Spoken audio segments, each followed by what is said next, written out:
It's the Love of the Game podcast. And we are back. It's Thursday.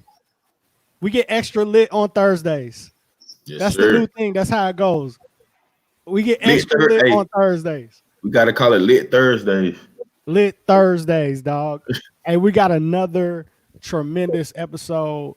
Like, I don't know that I've been this excited about doing this show since we started because we got a couple of firsts on the episode since we've been doing the podcast. We have our first commitment announcement, and we have our first HBCU coach on our show. We have been begging for this and Long time coming. screaming for this. It's been a long time coming, but we didn't just go get any HBCU coach. We got the coach of the year in the MEAAC, dog. We got Coach Will Yes, Jones man. from North Carolina A&T. Aggie Pride, let's go. Aggie Pride in this thing. We here. Let's go. Then we have newly minted Florida commit, top 100 prospect, Kawasi Reeves. Kawasi, my man. I can say Florida commit because you've already announced it on Twitter. But my man from Middle Georgia, representing Macon, congratulations, brother. Congratulations, man. How you feeling after committing? Do you feel like you just got some pressure lifted off your back, or how are you feeling after committing? Oh, most definitely, man. I feel a lot of relief right now. I mean, it never, the whole recruiting process never was stressful until the final days leading up to making your decision, because you got people from in your ear from here, everywhere. Like, I mean, they tell you to reschedule your date, all type of stuff, man. Yeah, it just give you a lot to think about. For sure. You had a list of some great schools in your top six. Georgia, Tennessee, Stanford, Georgia Tech, Florida, who you actually committed to, and I think there was one more. I'm missing one, right?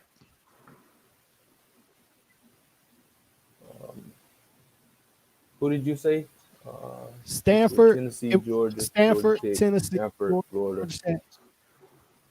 And I thought there was one more. But the winner okay. in all of this, let's talk about the winner. What made you select Florida out of the schools that were recruiting you? Well, it was just the consistency in them recruiting me, because other coaches came along, as you know. I mean, and they did their job. I mean, as the other coaches came along, they made it pretty hard on them, because they after I left the visits to the other schools, they made it clear that they wanted me. I was one of their top priorities, so I really was listening to them and hearing them out. So it wasn't just from day one, like, I'm just going there just because. No, they still had to do the same type of recruiting and building a genuine relationship with me as everyone else did. And then ultimately that consistency in my recruitment just held on with them. Man, that's great. I know that they were there early in the process as well. They believed in you early. I know that pride of being a Macon kid, it means a lot. It means a lot to everybody in your area. Let's talk about a little bit about that. Are you able to already see some of the younger guys in your area really going hard and believing that they can do it because they've seen what you've done so far? Oh yeah, definitely. I can definitely see an impact in my community. Just as if I were coming up. When I was coming up, looking up the older guys such as Kayvon and Devin, and seeing them and their success they had in high school. I know the younger guys looking at me, looking up to me. For sure. This, if you're not from Georgia, a lot of people don't understand that South Georgia, Middle Georgia pride. Like, there's a different type of pride when you outside of that 285 kind of line when you outside of the city. What was it like trying to get people to recognize that you were just as good as anybody else in the state? I'm sorry, coming out. I didn't hear it. What you say? What was it like trying to get people to understand that you were just as good as anybody on the state in the state? Oh, it's just all about putting it on the floor. I mean, the writers can write whatever. You can say whatever. The people from other places in Georgia can say whatever. But it all comes down to putting the ball in the basket and putting everything on the floor. That shows. That shows. So whatever hype was on me or anyone, it's nothing matters but what happens on the floor. Yeah. So 100%. Kowalski, when did you really knew like I'm finna come up here, I'm finna bust their ass? Like you just knew like ain't nobody messing with me. Like what game, like what tournament? Because I think it's when I think I saw you going into your sophomore year, and you wasn't playing with Team Georgia Magic, you was playing with Hype South, and you was at Emory, and I think you was playing up, and I think you grew a couple of inches since I saw you from the freshman U camp, and I think you scored like 10 straight. And I looked at your dad and I was like, hey, I looked at your dad and Brad. Me and Brad was like, hey, man, he's going to be the one. He's going to be better than Kevon Moore. Oh yeah, but most definitely, man. I noticed it when I first got the offer. To be honest, I mean that gave me all the confidence I needed. I didn't care what anyone thought about me. As I got on the court, I mean I just let loose and played my game and didn't play up tight or I have something to prove. I just play with that chip on my shoulder anyways. If you don't think I'm good, I just show you on the court and then just live with the results. For sure. I remember seeing you early in that process as a freshman. And the first thing I noticed is you were playing in hoops given as a freshman. And the first thing I noticed was, boy, man, this little young kid can shoot it, man. Like we were all there to see um what's my young man name a lot. You just said that Kevon Moore. Kevon Moore that's currently at And Clemson. they had Big K was on that team too, right? He was. He was. Yeah. We were all there to see Kevon Moore, but I walked away from that first game of hoops given saying, man, they got a young fella that can really shoot the ball. I don't see you your sophomore year, and then the next time I see you, man, you putting your whole daggone elbow in the rim, Kawasi. Like, all of a sudden, you got super athletic, man. Is that something that you really worked on, building up your athleticism, or was it just kind of a natural progression as you worked on your complete game? Yeah, it was kind of natural at first. I mean, later, like now and like currently, I'm working on athleticism and lower body stuff. But initially, it was just me working on my overall game and every day getting better. And then the athleticism came with the length, and then just put that together. And then that kind of, So Kowalski, I want to know what made you just stay loyal. So you haven't played with a lot of ANU teams. I know you started off with Team Tough with Chris. Then you started playing with your dad. Then you stayed with Team Georgia Magic. So I'm pretty sure you was gonna play with Team Georgia Magic this summer, and I'm pretty sure you was gonna stay at Westside Macon. And I know a ton of schools and a ton of ANU teams kept coming after you. So what made you just stay loyal to your program? it's just all about what makes sense for me. I mean, especially when it comes to AAU. When it comes to AAU, I mean, at the end of the day, no matter how successful you are in high school, when you get to college, none of that matters. Guys don't care about if you are ranked the number one in the class, McDonald All-American. It's all about putting it on the floor, like I go back to. So it doesn't matter if you play on the circuit or not. If you're successful off a circuit and and you still go to college and play and be successful, I mean, that's all you can ask for. 100%. Young man, I look forward to being able to turn on ESPN. I look forward to watching you play in college, just like we do the rest of our Georgia guys. Congratulations to you, sir. First and foremost, congratulations to your family, to your pops. He's a great guy in the Georgia basketball community with everything he does with Hype South Media. Um, and good luck going into the season this year with Westside Macon. Appreciate it. I really appreciate all you guys. Thank you.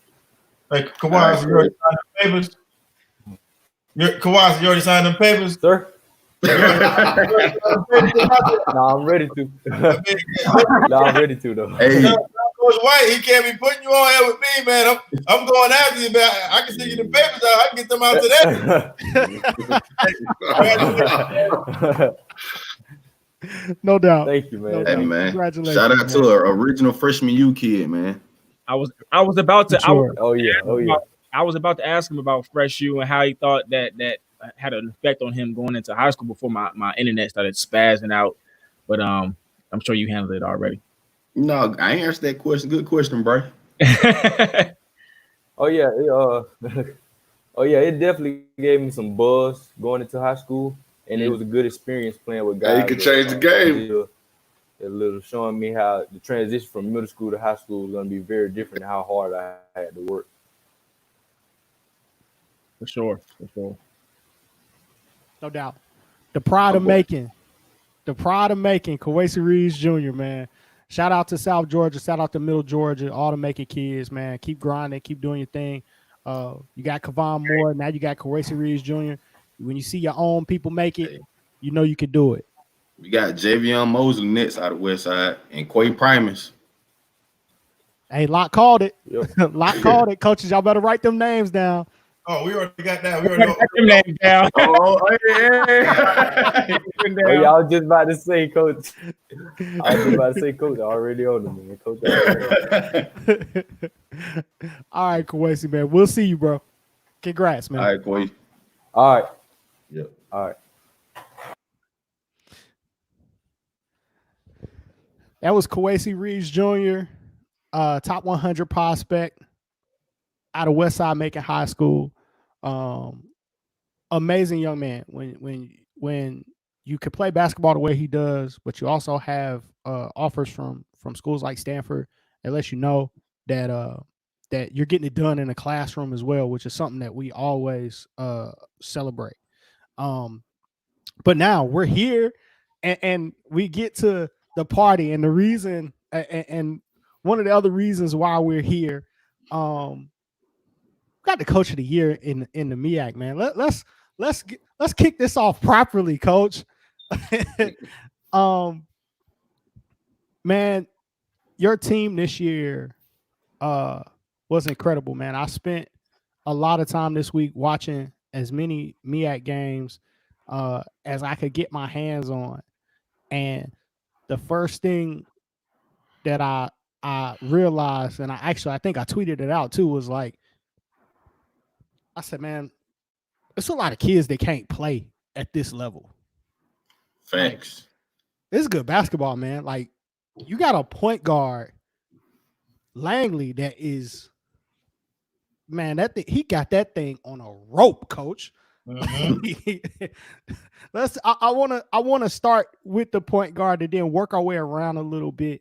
Like, tell me a little something about that kid. First and foremost, I'm glad that you guys were able to let me come on tonight. Definitely excited about the opportunity to be on this forum. Appreciate you watching us play. Cam, special young man, 4-year guy, okay? And I'm talking to all the recruits that are listening. Cam didn't have to come to A&T. He had offers from leagues that were quote unquote better or bigger. But he put himself in position in 3 years. He's already guaranteed to be MEAAC legend, Hall of Famer, A&T legend, Hall of Famer. And he was the statistical leader and assist in the nation this year. And he put his name in the draft, the test of waters. unbelievable young man, just like, Kawasi, just, academically does what he needs to do. Unbelievable point guard, facilitator, and was able to blossom almost 10 plus assists a game in our system. Unbelievable kid. Man, I think I saw 2 games where he had that I watched where he had a triple double, like effortless, like triple double, like that kid's vision. And now you got some guys that he could throw some of those lobs too. Now you, Oh yeah, that definitely helps. That definitely helps. But he's one of those guys that stuck out to me immediately, right? Like when I say immediately, I'm talking about like after the jump ball. He reminded me a lot of Rondo, like just immediately watching him bring the ball up the floor. I was like, yo, that thing is attached to his hand. Like, you don't Rondo, even want to reach for that. Yeah, Rondo is that's who you compare him to. That's what I compare him to. And when people say, "Hey man, you think he can be a pro?" Two plays just like Rondo. I mean, he knows the game. He knows the game. He gets the ball to whoever needs to get the ball, and he has fun with it. And unbelievable leader, man. And I got him for another year, so that's a good thing too. He's a guy that I actually hope comes back, Coach. Like we just had this big argument, and Huff, I think you were right. Thank you. I gotta say that. I think you're right, Huff. We just had this big argument about on the last show about Isaiah Miller over at UNCG. Yeah. Testing the waters, and should he stay in the draft or should he come back? And Huff made just an incredible point when he said that mid-major schools have more of a vested interest in the development of that kid. So if they developed you to a certain point, they have a vested interest of seeing you all the way through. And when you talk about that Langley kid, if he learns how to shoot the ball better, especially from the free throw line because he gets fouled so much, like he could definitely be an NBA player for sure. My thing is, NBA players are specialists at whatever they do, and I think that is what some kids don't get. Like, you better be, if you're a shooter and that's what you consider yourself to be, you better be able to shoot at a high clip. If you're a point guard, you better be able to get that ball to the players that need to have the ball. If you're a rebounder, Dennis Rodman was excellent, last week on The Last Dance explaining, rebounding, So, Cam, his ability to get the ball to people, and when school's over and you have specialists that only thing they do is work on shooting, I'm pretty sure he can get that shot corrected to where it's respectable, and he's making shots and something we're going to work on this year. But as far as running the point guard position, I don't care what level you're talking about. That kid is one of the best point guards in the country. I'd have to agree, Coach. You guys get to take this kid. Hopefully, he comes back. You guys get to take this kid from the MEAAC into the Big South Conference.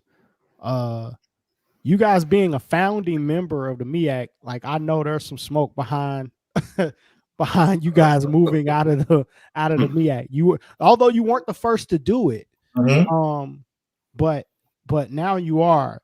So let's talk. I see a lot of both sides on that. Like we've talked a lot on this show about the importance of HBCUs and how great the environment is and how great the experience is to play at a HBCU. Do you guys lose any of that environment when you make that move to the Big South? Man, being an HBCU to me has nothing to do with athletics. That's your brand. That's who you are. That's your culture. And the athletic side of it, every HBCU is different. Everybody has different resources. Everybody has different ways of doing things.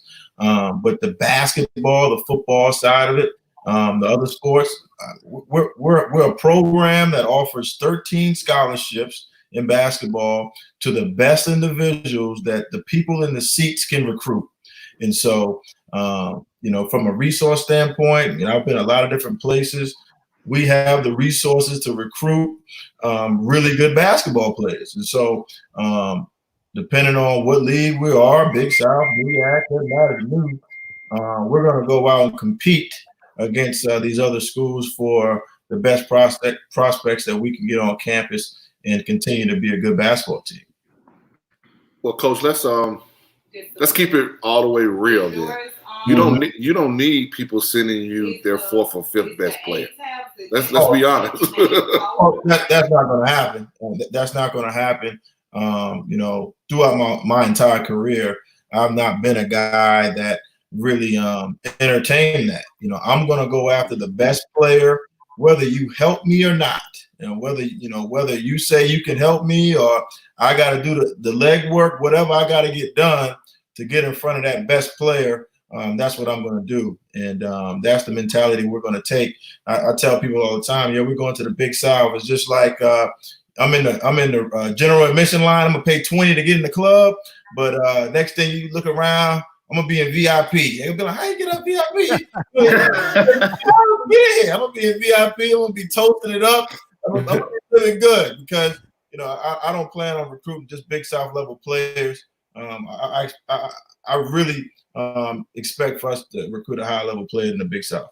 Well, you've been around this game a while. Why do you think that happens with our HBCU schools that coaches feel like they won't give them their best player, but I give you my fourth best player? I think that's a slap in the face because I've been there not as a head coach, obviously, but I've been there, and I think that's a slap in the face.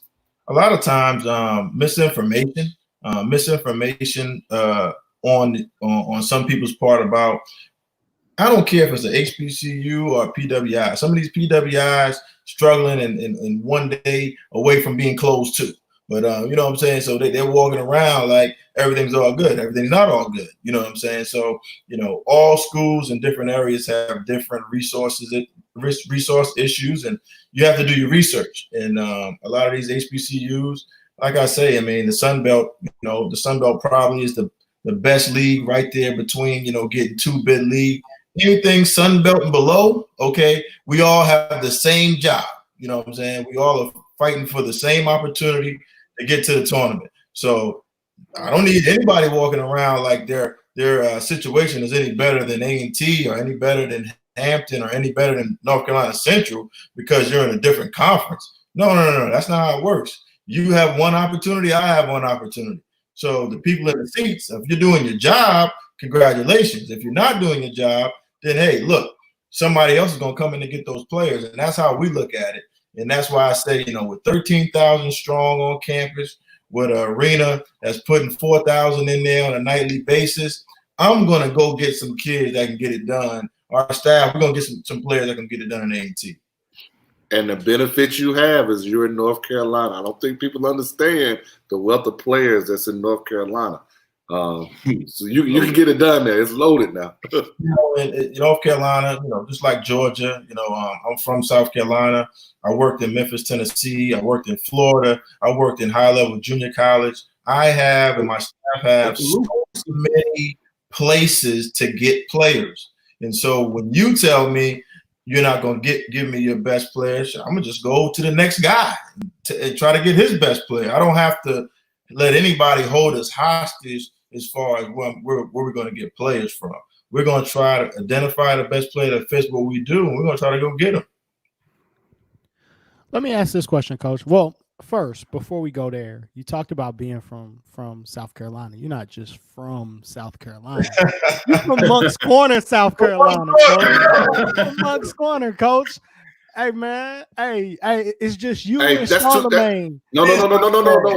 2 Live Stews. So you don't even understand about the 2 Live Stews. You don't even understand about that, man. I never heard of that.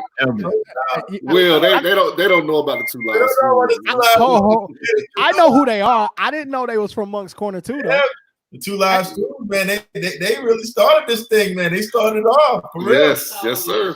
Hey, I gotta go to Moncks Corner and get some of the water that y'all drinking down there, because everybody doing well from Moncks Corner. You, Charlamagne, 2 Live, everybody doing great from Moncks Corner, man. Listen, man, we just had a young lady that just got a high major job at Mississippi State, man. She's gonna be a head coach one day. Bruce Ellis, dual sports guy, South Carolina in basketball and football, went to the league. We doing well down there right now. Oh yeah, we're doing well in Moncks Corner.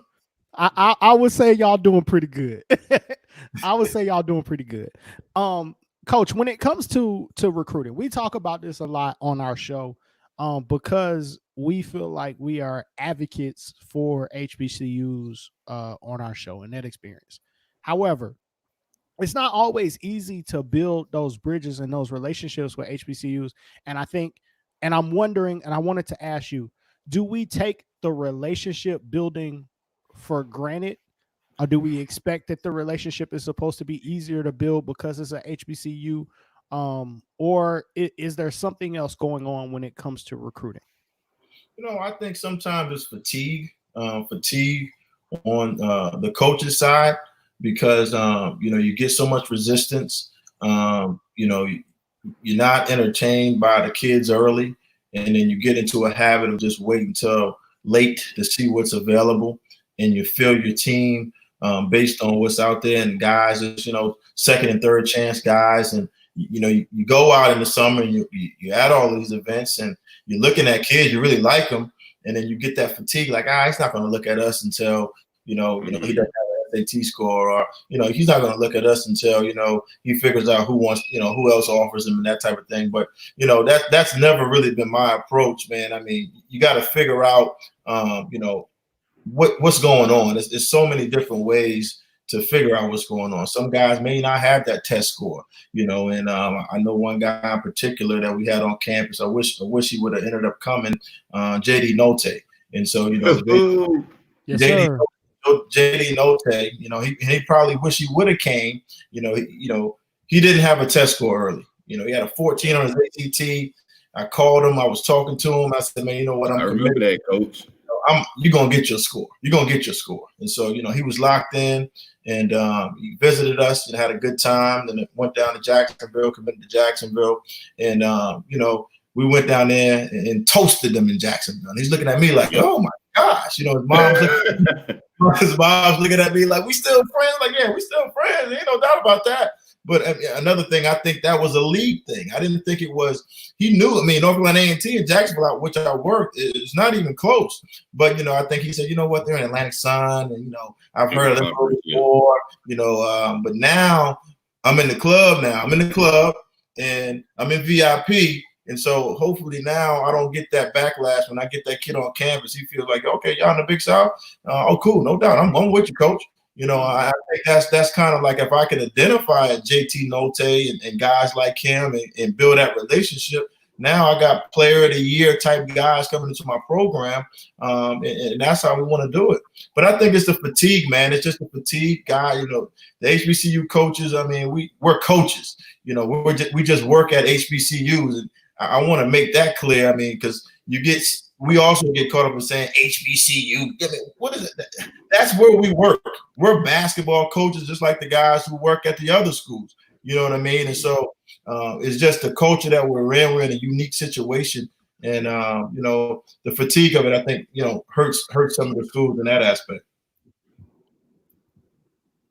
I can see that. I think looking up and down HBCU rosters, you do see a lot of transfers. I think you see that at a lot of, I guess, what we call mid or to low major colleges, right? I always wonder, though, when you talk about some of your kids, when you talk about like the Langley kid, and you proudly say, hey, this is a 3-year kid, this is a 4-year kid.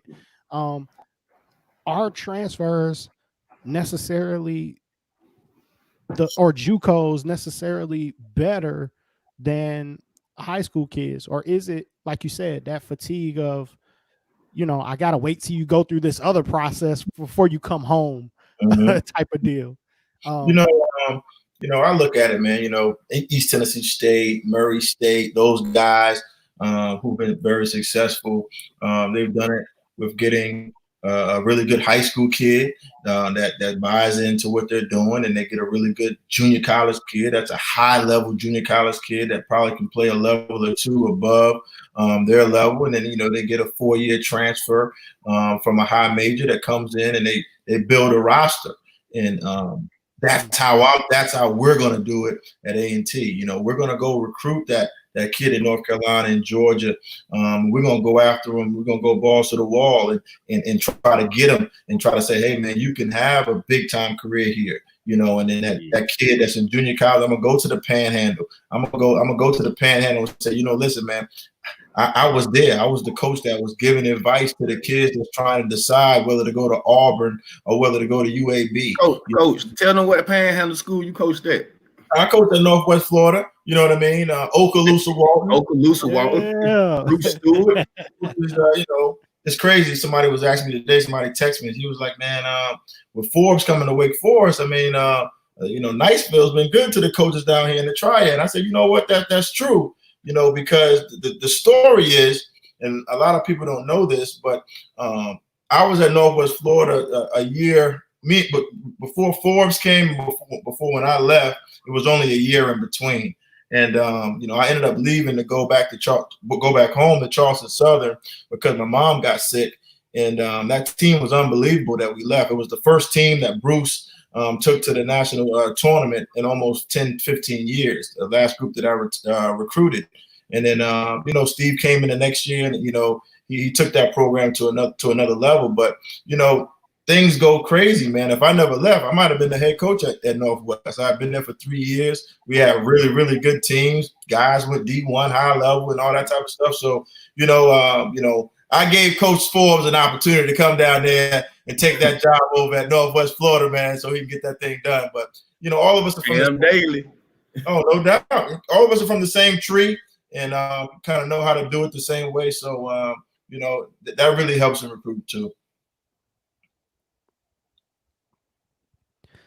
Man, I'm scrolling through and looking at some of these scores, and Coach, you guys were right there with Wake Forest. Oh, no doubt. Yeah, down the stretch, we were right there poised. We started to play basketball really well then. And, our guys, our younger guys really started to kind of fill in there. But we were right. We had a good team this year. We did. We had a really good team. It seemed like right around that January mark that everything just really clicked. Like you see the points per game going up. Is that more so about guys just starting to get it and kind of understanding the things that you are asking of them? Is it back to Cameron Langley and his play elevating, or what things did you see start to go right once you guys kind of got into that? Well, we had a coaching change, and right around that time, I took over on December the 24th. And so from December the 24th to the end of the season, which is 2 months, we went from 59 points a game to over 80 plus points a game. We scored 100 points a couple of games. And so we sped the pace up. I kind of combined the style of play we played with at Jacksonville and the Cliff Warren and Charleston Southern when I was there. And so we kind of put those things together, kind of introduced it piece by piece, and we let the guys go. I mean, we let them go and understand that they had to play together, share the basketball, and have confidence to play their game. And once they got into that rhythm, man, we started playing some really, really good basketball. I mean, our last game, we had 26 assists and 6 turnovers. I mean, when teams are getting 26 assists in a game, you don't want to play those teams too much. And so that's really what happened. Coach, I'm glad you said it because I didn't want to say it. But I didn't want to make it seem like I was throwing anybody under the bus. But you could definitely see the ball movement start to get better, and the spacing got better. 98 points against Bethune-Cookman, and watching that game, even though it was close throughout, I never really felt like that you guys were in danger of losing that game. Mm-hmm. I saw you guys handle man, which I felt like after a certain point, nobody wanted to play man against you guys. And you start seeing a lot of zone, a lot of 1-3-1 stuff, a lot of weird kind of trapping and stuff like that, pressing, trying to slow you guys down. How did you go about putting in a new system and instilling that confidence when you talk about your mid, or good ways into the season at that point? The first thing I told the guys we weren't in the MEAAC. And so that's the first day before we left the locker room. I told the guys, we're not in the MEAAC. We're just playing a MEAAC schedule, and we're not going to play a MEAAC style basketball game. You know what I mean? And so, we practiced, we turned the pace up, we started running more. And then once my first game was versus Illinois. And I just told them, hey, listen, we're not going to run any plays. We're just going to rebound, run, get wide, share the basketball, and play. And I think we scored like 80-something points that game. And then we came back and we put some secondary breaks in, and that team played zone versus the non-D1. We scored 123 points. And then once we scored 123 points, the guys are looking around like, really? What's going on? I mean, this is work. You know what I'm saying? We go on the road for our first 2 games, and we beat UMES and Del State by 30. And then now we're coming back to the Corvus Center. We're coming back to the Corvus Center. We just beat 2 teams by 30. And then now we get back to the Corvus Center, and Cam starts throwing lobs everywhere, and catching lobs, and then the fans started going crazy. And I mean, they just started to buy into what we were doing. And it started just to become fun. We only practiced like an hour and 30 minutes every day in practice. And so I just wanted to keep them focused, keep them fresh, keep that confidence up. And once they felt like they were buying into the system, man, it turned into a beast. Coach, I remember watching you guys play North Carolina Central, which obviously is a rivalry. It was on ESPN 2. I believe, or ESPN. But I remember your kid, Ronald Jackson, and 6'8", just gets it done around the rim on the glass. Can you talk about him a little bit? Crazy, man. The year I was out, this is, bear with me on this story, but it's important. The year I was out, we got fired at Jacksonville, and I had to take a year off. We got fired probably around this time. Jobs were kind of gone, and trying to figure out what's going on. And so, as a coach, when you're used to, being in the game, and the first time you've been fired, you don't know what the heck you're doing. Like, you don't know what you're going to do. And so I'm home trying to figure it out. And, I said, you know what, man, I got to create my own success. I need to create my own success. And so I ended up getting a job at a rural high school in Jacksonville that had no players. And so I was going to school, coaching PE, coaching kids. Had absolutely no chance to win a game. We won 1 game. We got beat every game by 50. And, so I'm going home and I start training kids. So I start training kids in Jacksonville. I start training Nogas Abuke, Nasir Little, just all of the really good players, Colin Smith, all of the really good players, just started training them individually. And then so I hit Corey Black up. I was like, Corey, listen, I'm going to do a JUCO unsigned event in Jacksonville. What you think about that? He's like, man, that'd be good. It's a lot of kids in Florida that need JUCO. And so I did this unsigned event, and Ronald Jackson, he's one of the kids. And he's 6'4", athletic. I'm like, all right, he's athletic, but he ain't big enough. You know what I mean? He's just not big enough. And so we ended up getting him over at Hillsborough. Hillsborough came down, they saw him. And so I'm in my office, 2 years ago, I'm researching kids in Florida. I'm looking at stats, and I'm looking at Ronald Jackson. He's leading Florida in rebounding. I'm like, huh? What's going on here? He's leading Florida in rebounding and free throw percentage. I'm like, those are 2 stats that really translate. I need to call him and see what's going on. So I called Ronald. I'm like, man, what's going on? He's like, yeah, coach, I'm playing here, and I'm doing good. I'm getting recruited. I'm like, you getting recruited? Who's recruiting you? He's like, Bakersfield, and a lot of teams, teams at the mid-level. So I fly down there and I get there, and he's 6'7.5".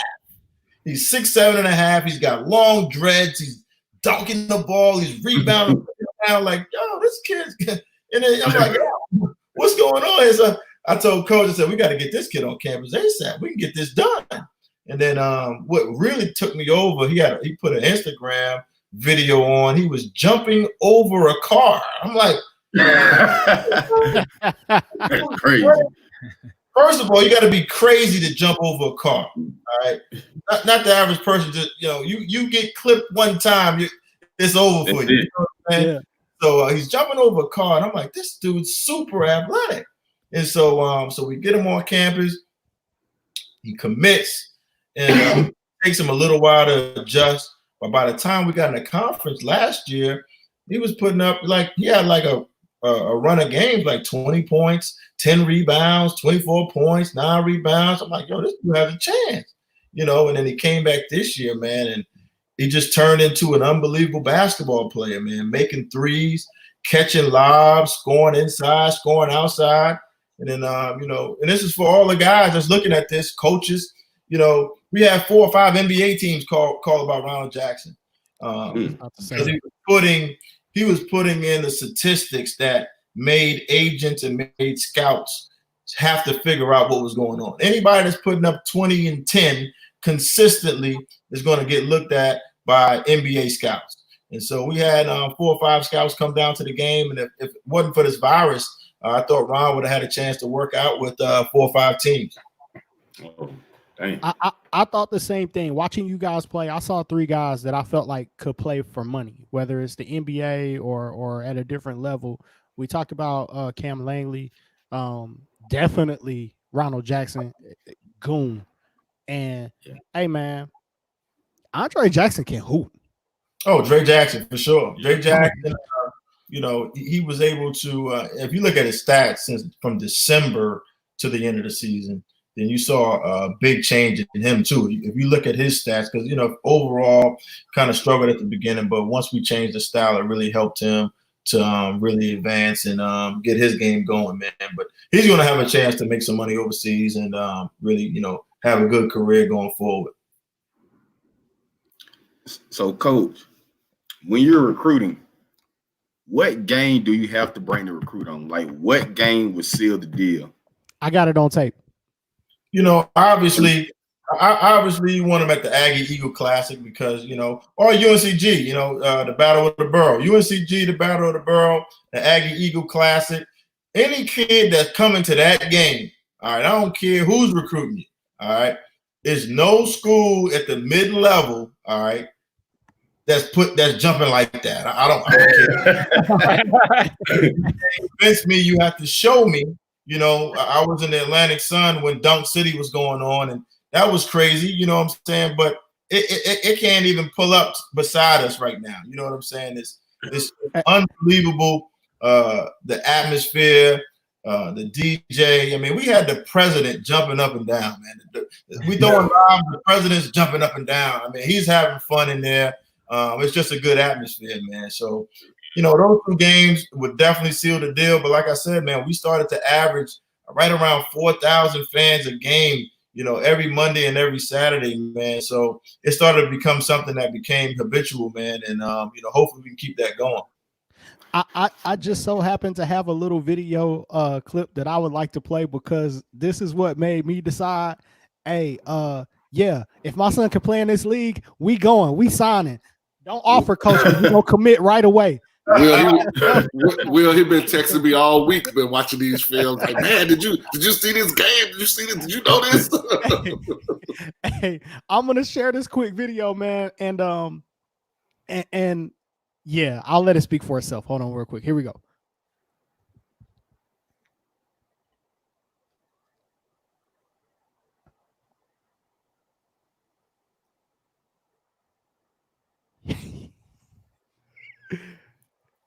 This one was crazy right here because Norfolk was the first team. Rob's a good coach. It was the first time coming in, the rookie coach, the new coach, and they thought they was ready, but look at that crowd, man! Wow, this is where I want to play. I want to go to games and watch my son play. These kids watching this, man. I hope kids are watching this right now. This is HBCU basketball, bro. Like, this is what it's about. Like, you want to basketball supposed to be fun. Yo, man, and I know the DJ's jumping, bro. Oh, no doubt. They call it Club Corbett. It's Club Corbett. We got the president walking around. The president told the Big South on the day that we decided to change leagues. He told the Big South that the Aggies are getting it going in Club Corbett. Yeah. The Aggies is getting it done in Club Corbett. And we ain't even talked about Quay Parker yet. I was saving that for last. He's developed as well. Yeah, Quay is. I'll wait till we get to that. But yes, he had. We talking about tough buckets, good basketball, ball moving. Man, we got to make a trip, y'all. Yes, sir.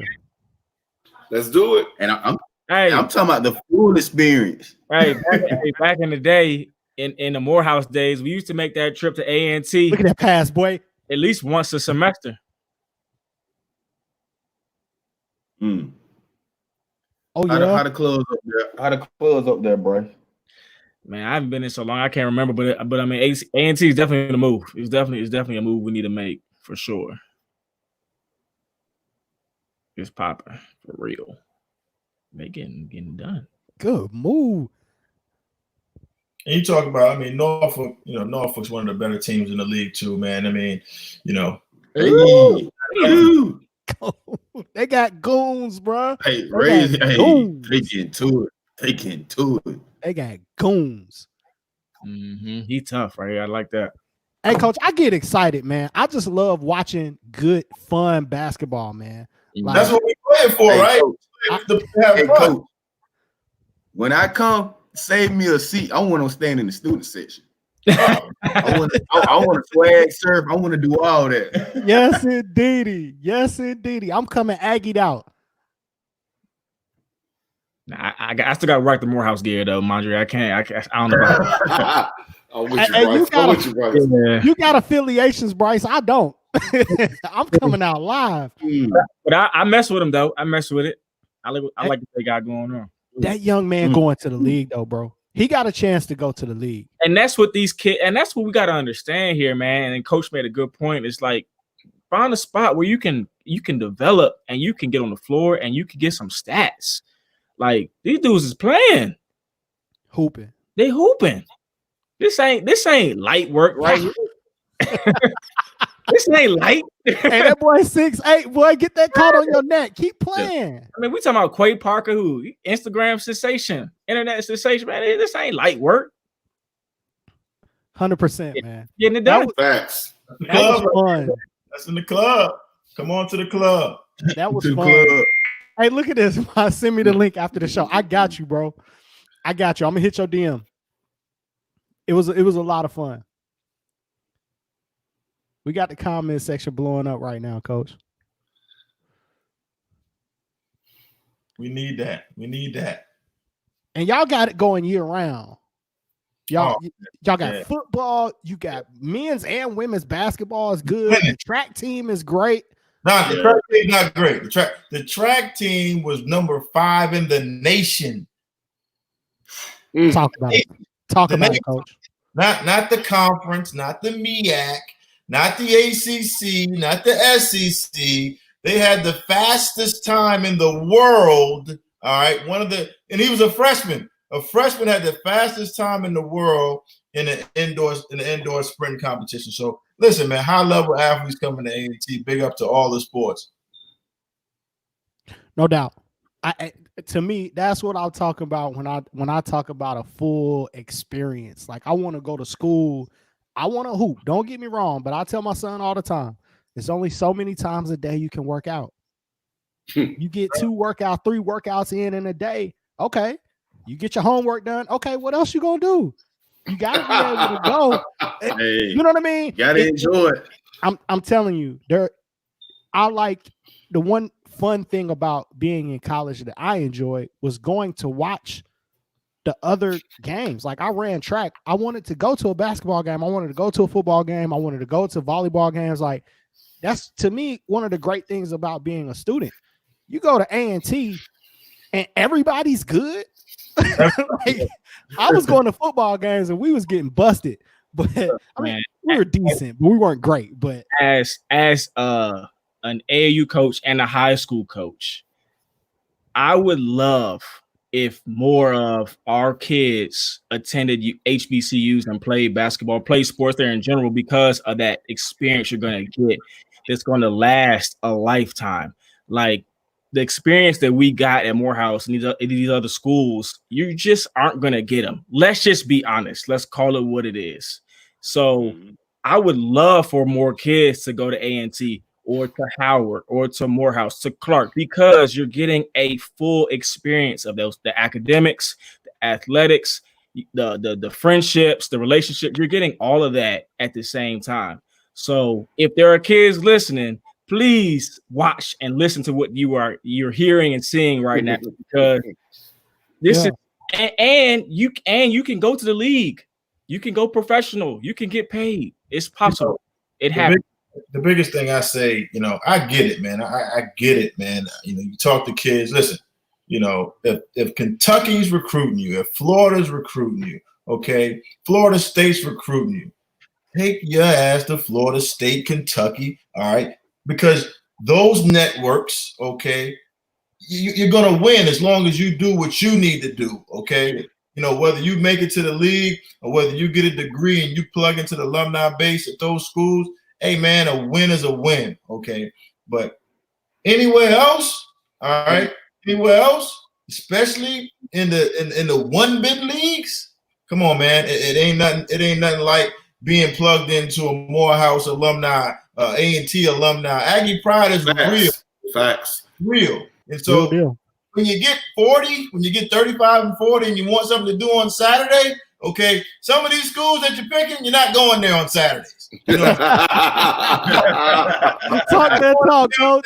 Saturdays, hang out. You're looking around like, well, what can I do? And your homeboy said, I'm going to A&T. We're going to G-Hole. You know what I'm saying? We're going to Atlanta. We're going to Morehouse. We're playing Tuskegee. You know what I'm saying? Uh-huh. You're not getting that where you picked. Nah. 4 years and you're out of the door. You know what I'm saying? You don't have no friends. Nobody you're going back to. Come on, man. Coach, I'm telling you, we've been waiting to celebrate this, man. We've been waiting for this show for about 2 years, Coach. I think we're starting to see that shift, and I'm excited for it, and I can't wait to happen. I've reached out to this young man, and I hope to have him on the show with us.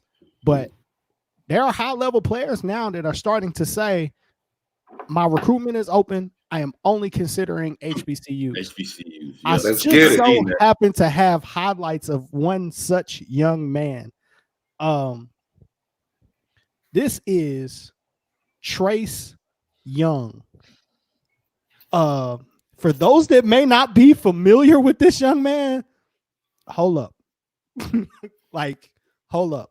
This is the level of kids that are starting to say, I am only considering HBCU. Like, we ready. Let's go. Hey,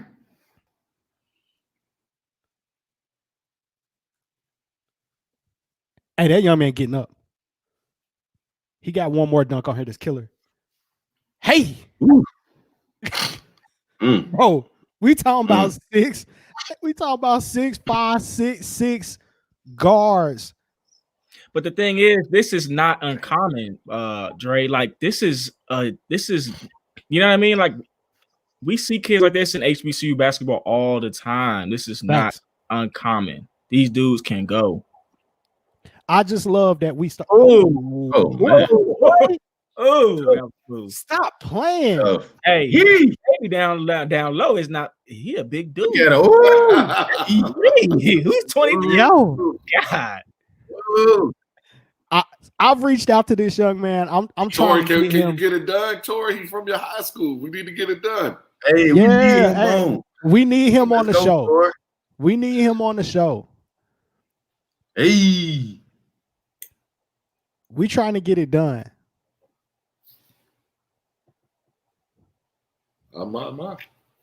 Hey man, I love it. I love it. That's the level of kid that we're talking about is starting to say, hey, I'm only considering HBCUs. And he put out a tweet that said, I'm trying to change the game. And I definitely want to hear his story. I want to understand what was behind his decision, and we want to celebrate it. For sure. But I want to make sure, though, to understand that from my research, Coach, we can't necessarily lump HBCUs all in together because you guys have been pretty dominant.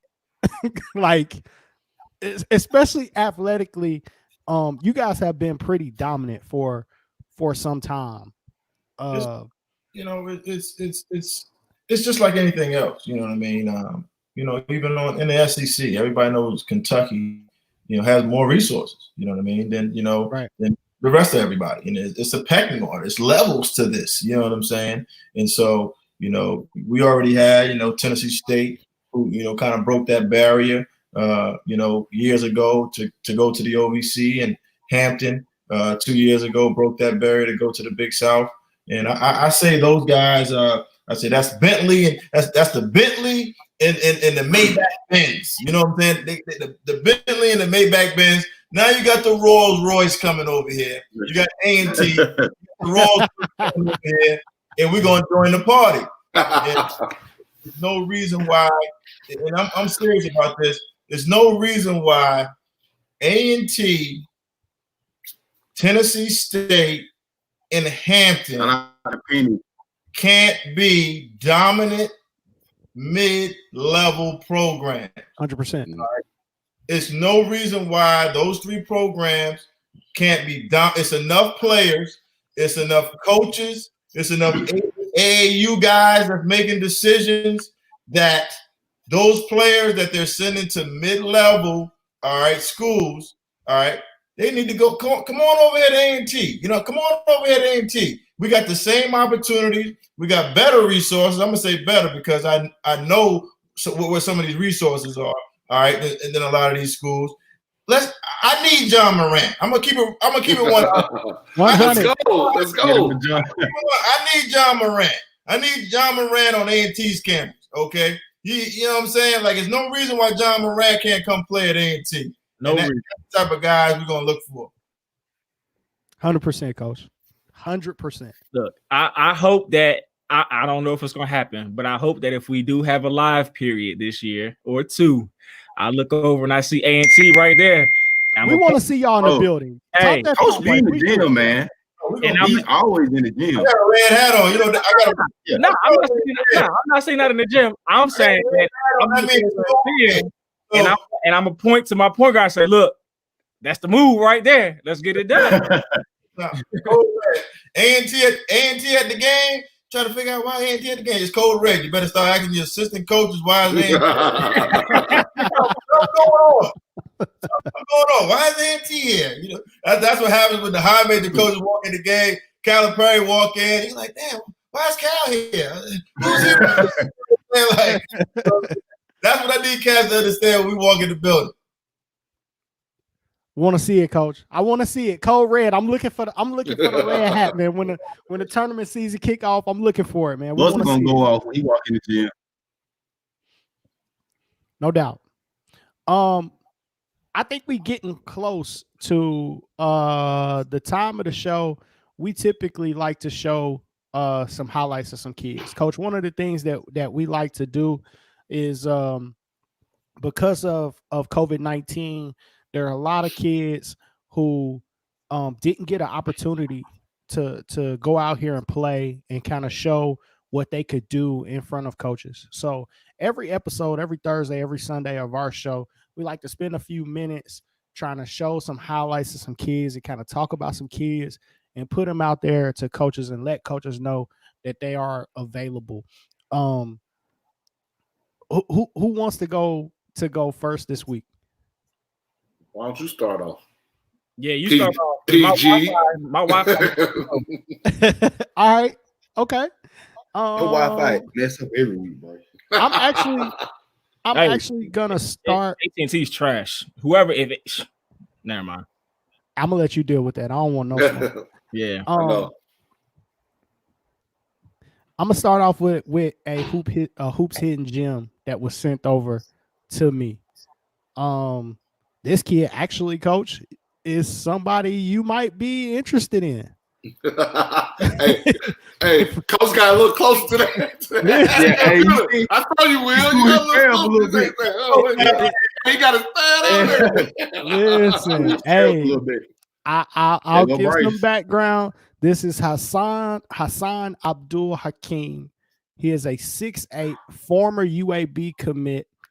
At 6'8", has played some point guard. He's got length. He's got athleticism. He can shoot it. When they had the coaching change at UAB, he decommitted, opened up his recruitment again. but this is Hassan Abdul Hakim. Huff, Where's you he were from? there for. He goes to Central Point post grad in Orlando.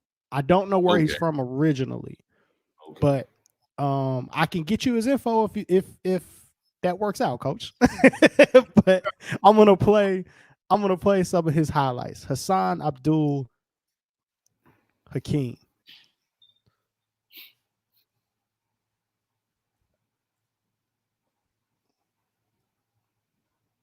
I thought I was getting good at this. It was moving so. Oh, there go Bryce. Okay, now I got Bryce. Now I got highlights. Here we go.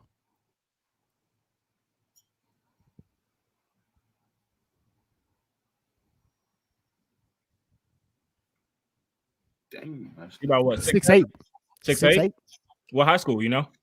He's school. at Central Point post grad. So I'm he's been here and played.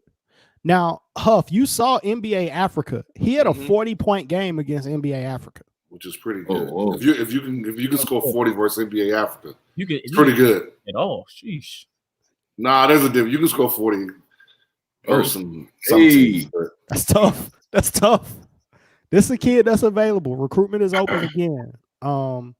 Central Point's got a lot of talent. whoa, you said again? Like, what?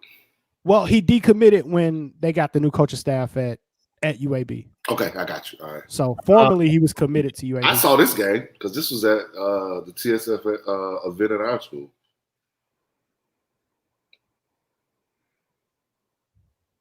Man, he moves really well to be 6'8", bro. Yeah, he's fluid. He's moving. Mm-hmm. He seems to score well too. Oh, good pass. That's a great pass. Sheesh. Y'all know what it is. When I get a player from Who's Hitting Gyms, man, it's Hey, y'all, have y'all noticed Coach ain't said a word? it's throwing pretty good. He's right. He's all in, baby. One leg follow it, man. That kid can play, man. Yeah. Damn. Roger, how many? I got full game Y'all- footage. I got Got a highlights. smirk on his face over there. Look, he all in the pad right now. That is Hassan Abdul Hakim. Hoops Hitting Gym sent that over to me. Dave Jones is another kid that he found. He had a great relationship with Central Point post grad. So great kid. We want to show him some love on the show now that his recruitment is open and he's available. Man, somebody to get him ASAP. Facts. Facts. Bring him to homecoming, coach. Sure. Let's go. I got I'll do another kid. This is actually a high school player.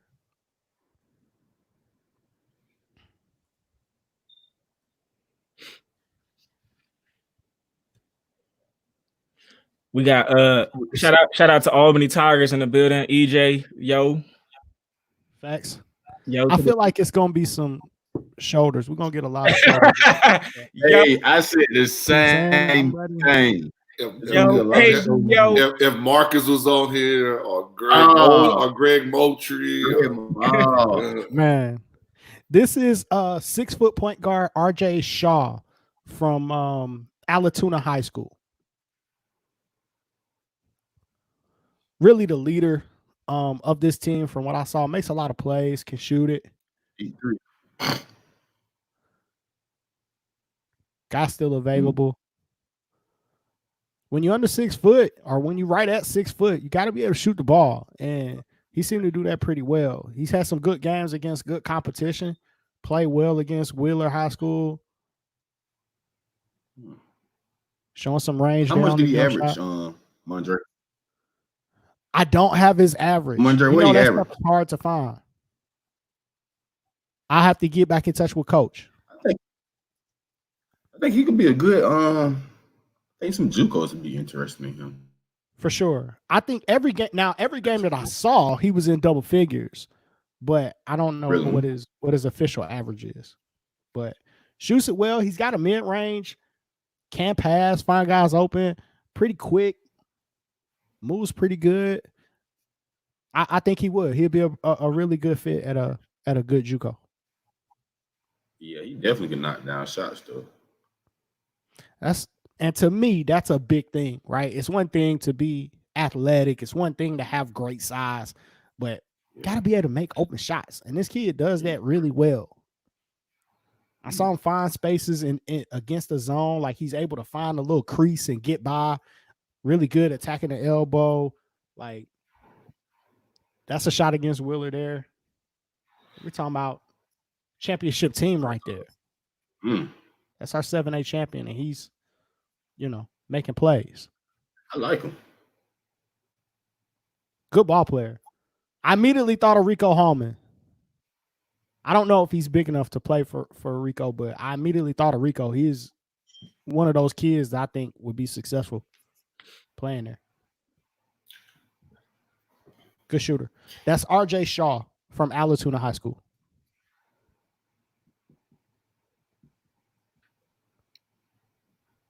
Oh, here we go. Oh, man, they in here. I forgot about the story.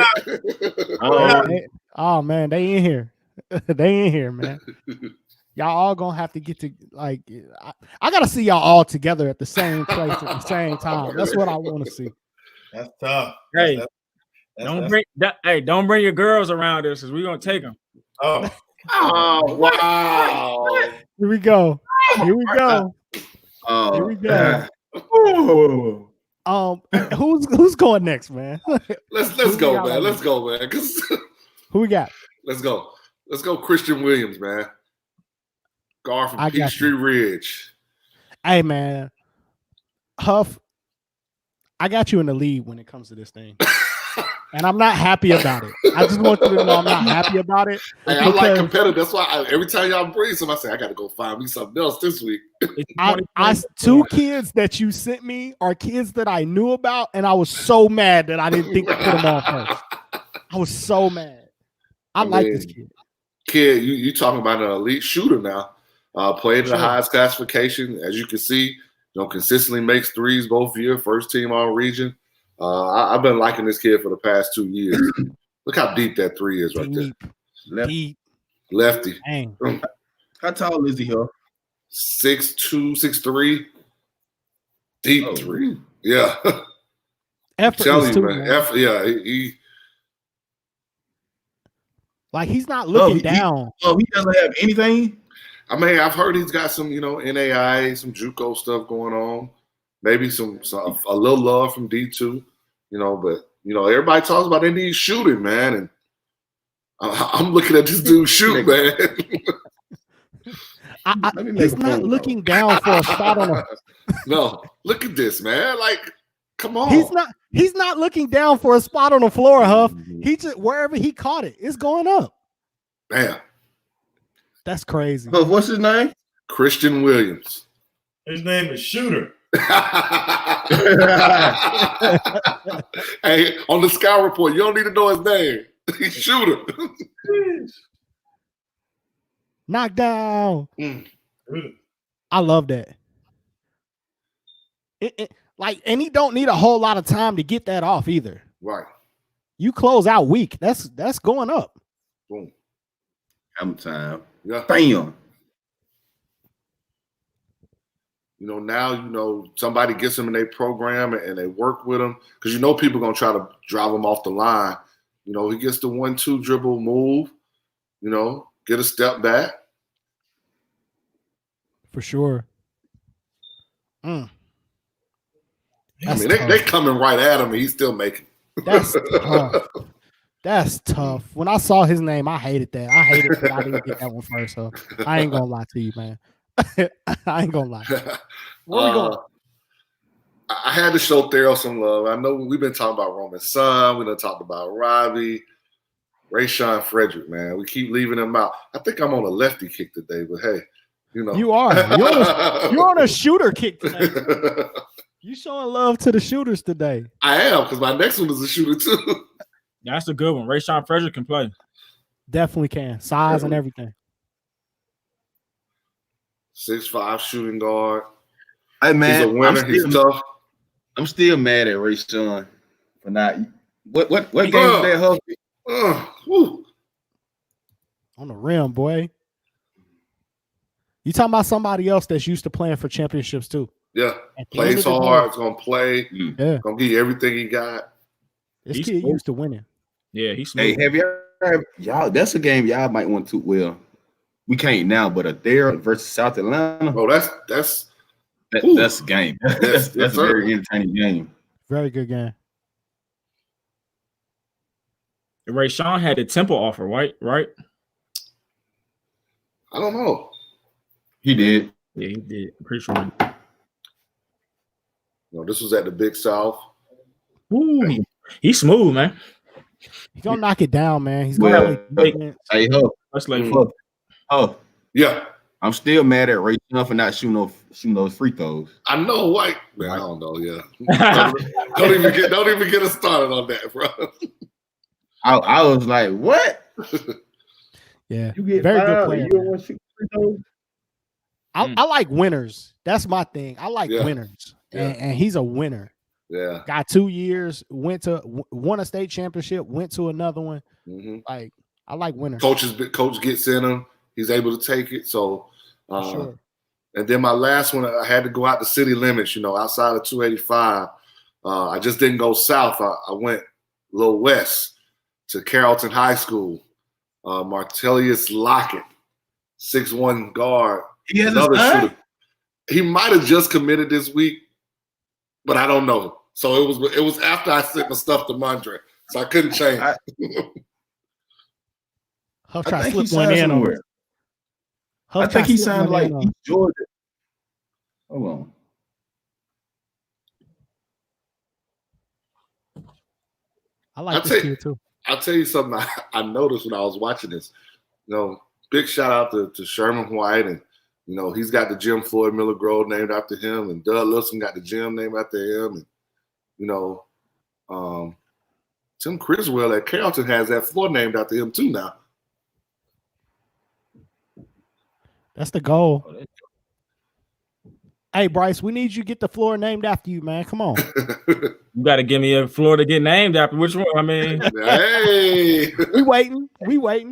right now it's just gonna be McEachin on the ESPN court on the first floor. My name on the first floor, McEachin or something. Hey, Dominique got a floor at Swanee, so you can get one at McEachin, right? But yeah, that's Martellius Lockett, Carrollton, 6'1" shooter. We came hard for you today, Bryce. You better bring it now. Man, I am all out of 2020 kids. Y'all got me. Oh, see what you started, man. Hey, so Bryce, call Santa Claus. I'm bringing gifts today. Bryce, I bought you a present. Can I do my 2021 kids? I mean, this is your kid. He committed. Huh? Are you talking about? Well, I think you're talking about Mondre. Yes. Oh, I don't know why Bryce didn't show this kid, but this is your Bryce, kid. I don't know why you didn't show this kid, man. Who? He finna tell you. I'm just gonna put it up on the screen, Bryce. And I'm gonna let you do your thing. I've been holding out because I said, man, Bryce will do it. This is your kid, and he is a lock mid-major kid. Who? I got so many I be forgetting sometimes, man. Who is this? Oh, Perry. Yeah, I mean, we already talked about him though, so I didn't know we could repeat. See, y'all breaking players highlights though. Y'all be breaking the rules, man. Yeah, you talked about it, but you didn't play his highlights. Perry Robinson, 6'7". Just a goon athlete. Put up 40 for the feature, right? And we often find kids like him. Why Dave send me the Marietta highlight? Dave, you doing me bad, bro. Hey, Marietta, back when I was at Kennesaw Mountain, Marietta used to give us trouble. But Perry can get it done. He's really got that skill set on the perimeter, and he puts the ball on the floor really well. Like he gets to the cup. He wants to play through contact. Like he's not one of them dudes who's gonna be soft, and he'll put it on your head too. Right. So I think the one thing that could change for him, and this is it's a knock on a lot of high schools. I want to have him to have that consistent motor all the time. Yeah. A lot of kids don't understand that that's something they're being evaluated on too. Yeah. Until they hear it from out of like maybe a college coach's mouth or somebody else's mouth who's not always around them. Like you got to play hard every possession. and that's something that they don't really know all the time. You can't take questions off. And I really like the kid. And I know this is just a highlight.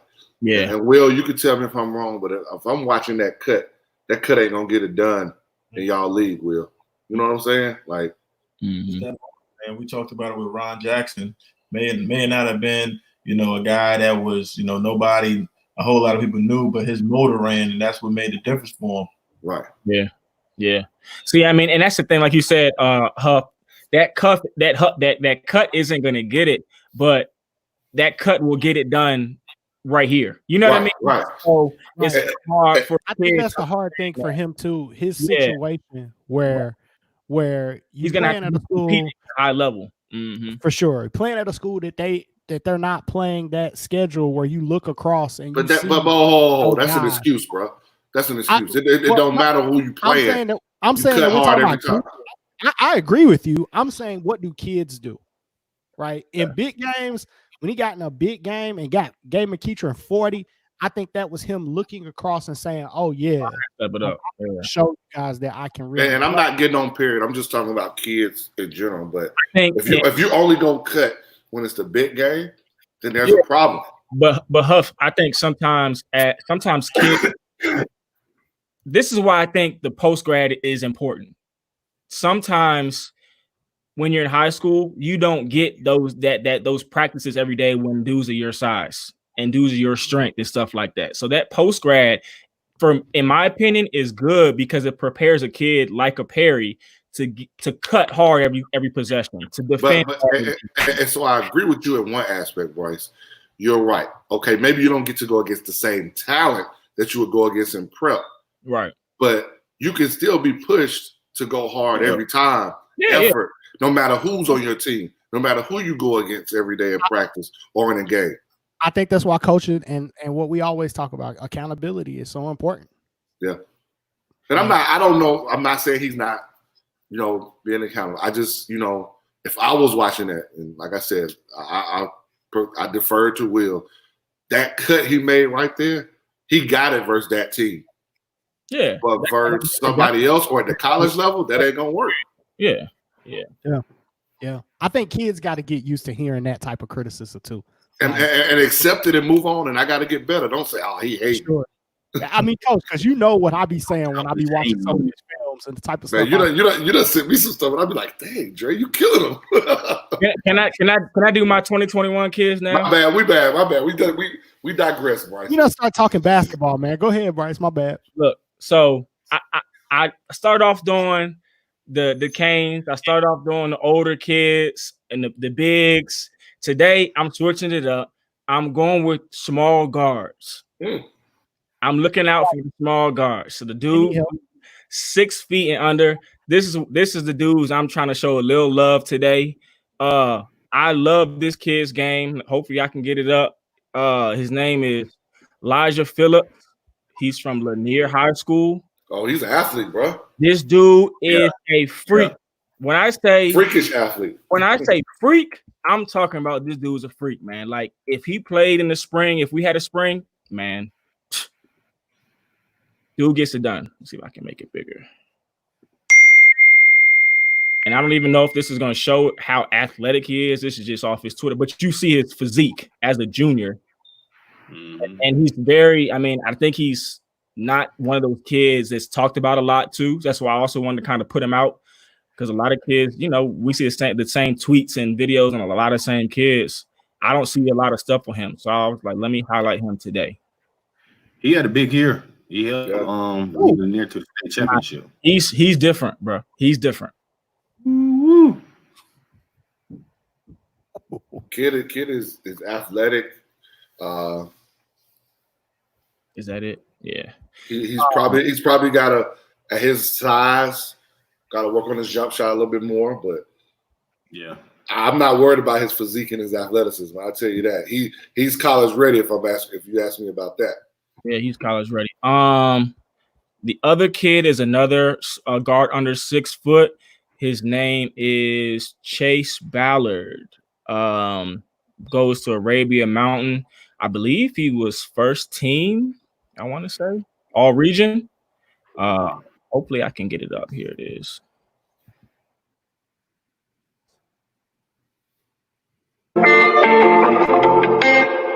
All we got is music. Can't see it. No, not yet. There we go, Bryce. I got you. All right. All right.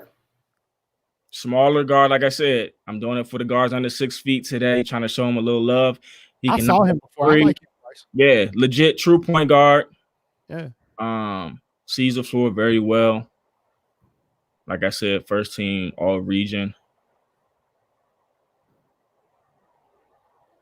A kid that just really needs to play in front of coaches. Like he just needs to, be evaluated and see where he stands. But I like his game.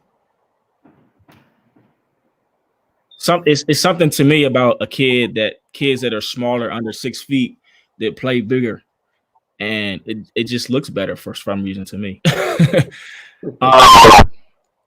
So that's Chase Ballard. I might have one more if I can get it to work. We'll see. I just like kids that can play basketball. I don't like that we get caught up sometimes in how big a kid is. Oh, if he's a guard, he got to be 6'3". Right. And I see colleges taking a lot of guys, a lot of 6'3" guys who can't play. A 6 foot guard that can't play. Like, good luck turning that dude that should have been playing defensive back into your point guard. Like, good luck. But I see it happen a lot. I don't know if I can get to the next one. It's acting slow. I got one kid on the show. Oh, Lockman came through. And he better be from South Georgia, Lock. If he ain't, I'm on you. He is. He's from Columbus, and I watched him play. Shout out to Coach Allen. Hey, can you guys see this or no? You say what? Can you guys see my screen right now? No. Shoot. Yeah, Coach Allen, I got you, man. I'm gonna tell him about Gray. Go ahead, Lock. We'll come back to ahead. Go ahead. Right. All right, hold on. Put it up. Now we're talking about one of the best little guards in the business. What you call him, Lock? Lil Hibachi. Lil Hibachi. AJ White, certified cooker. Hard over height. I love it. You know his dad watching right now. He just sent us a text message. Faithful love of the game supporter. Bucket. Y'all see that? Tell me who can stay in front of him. Nobody. Do y'all see this video? Yep. So this is 2021 kid. Great. Maximize it. Okay, my bad. Start off from the beginning. So I seen this kid when I went to go down to Columbus. I watched him play against Westover. Big time shooter, playmaker. Just seen the deep three. I was expecting him to have a big summer. I didn't know what ANU team he was going to play on, but I know Coach Allen, he speaks highly of this kid right here. And I think he's maybe first team or second team all region in a tough region. I mean, a tough 4A conference in Region 1. And he stood his own. He held his own. I think he averaged probably like 15 to 18 points a game. You see he's shooting the deep threes. I think he's maybe one of the better shooters in the 2021 class in the state. Another big three.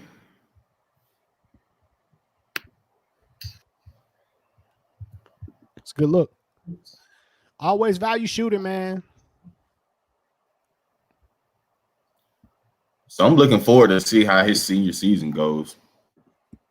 But if you're looking for a shooter, and I'm pretty sure Coach Allen does a good job. I think this was his first year. And he turned he's turning the program around. And he's one of the few coaches that I see stay promoting his players. Every time he gets on social media, he's promoting all his players on Facebook, Twitter, Instagram. So just really shout out to Coach Allen. Hey, Coach Allen, you got a player if Dave Jones sign off on it. When Hoops Hidden Gym sign off on it, dog, you got yourself a player. Bam. You got Lock and Hoops Hidden Gyms. Coach, I don't know. They may be coming for your kid, Coach. Hide your kids.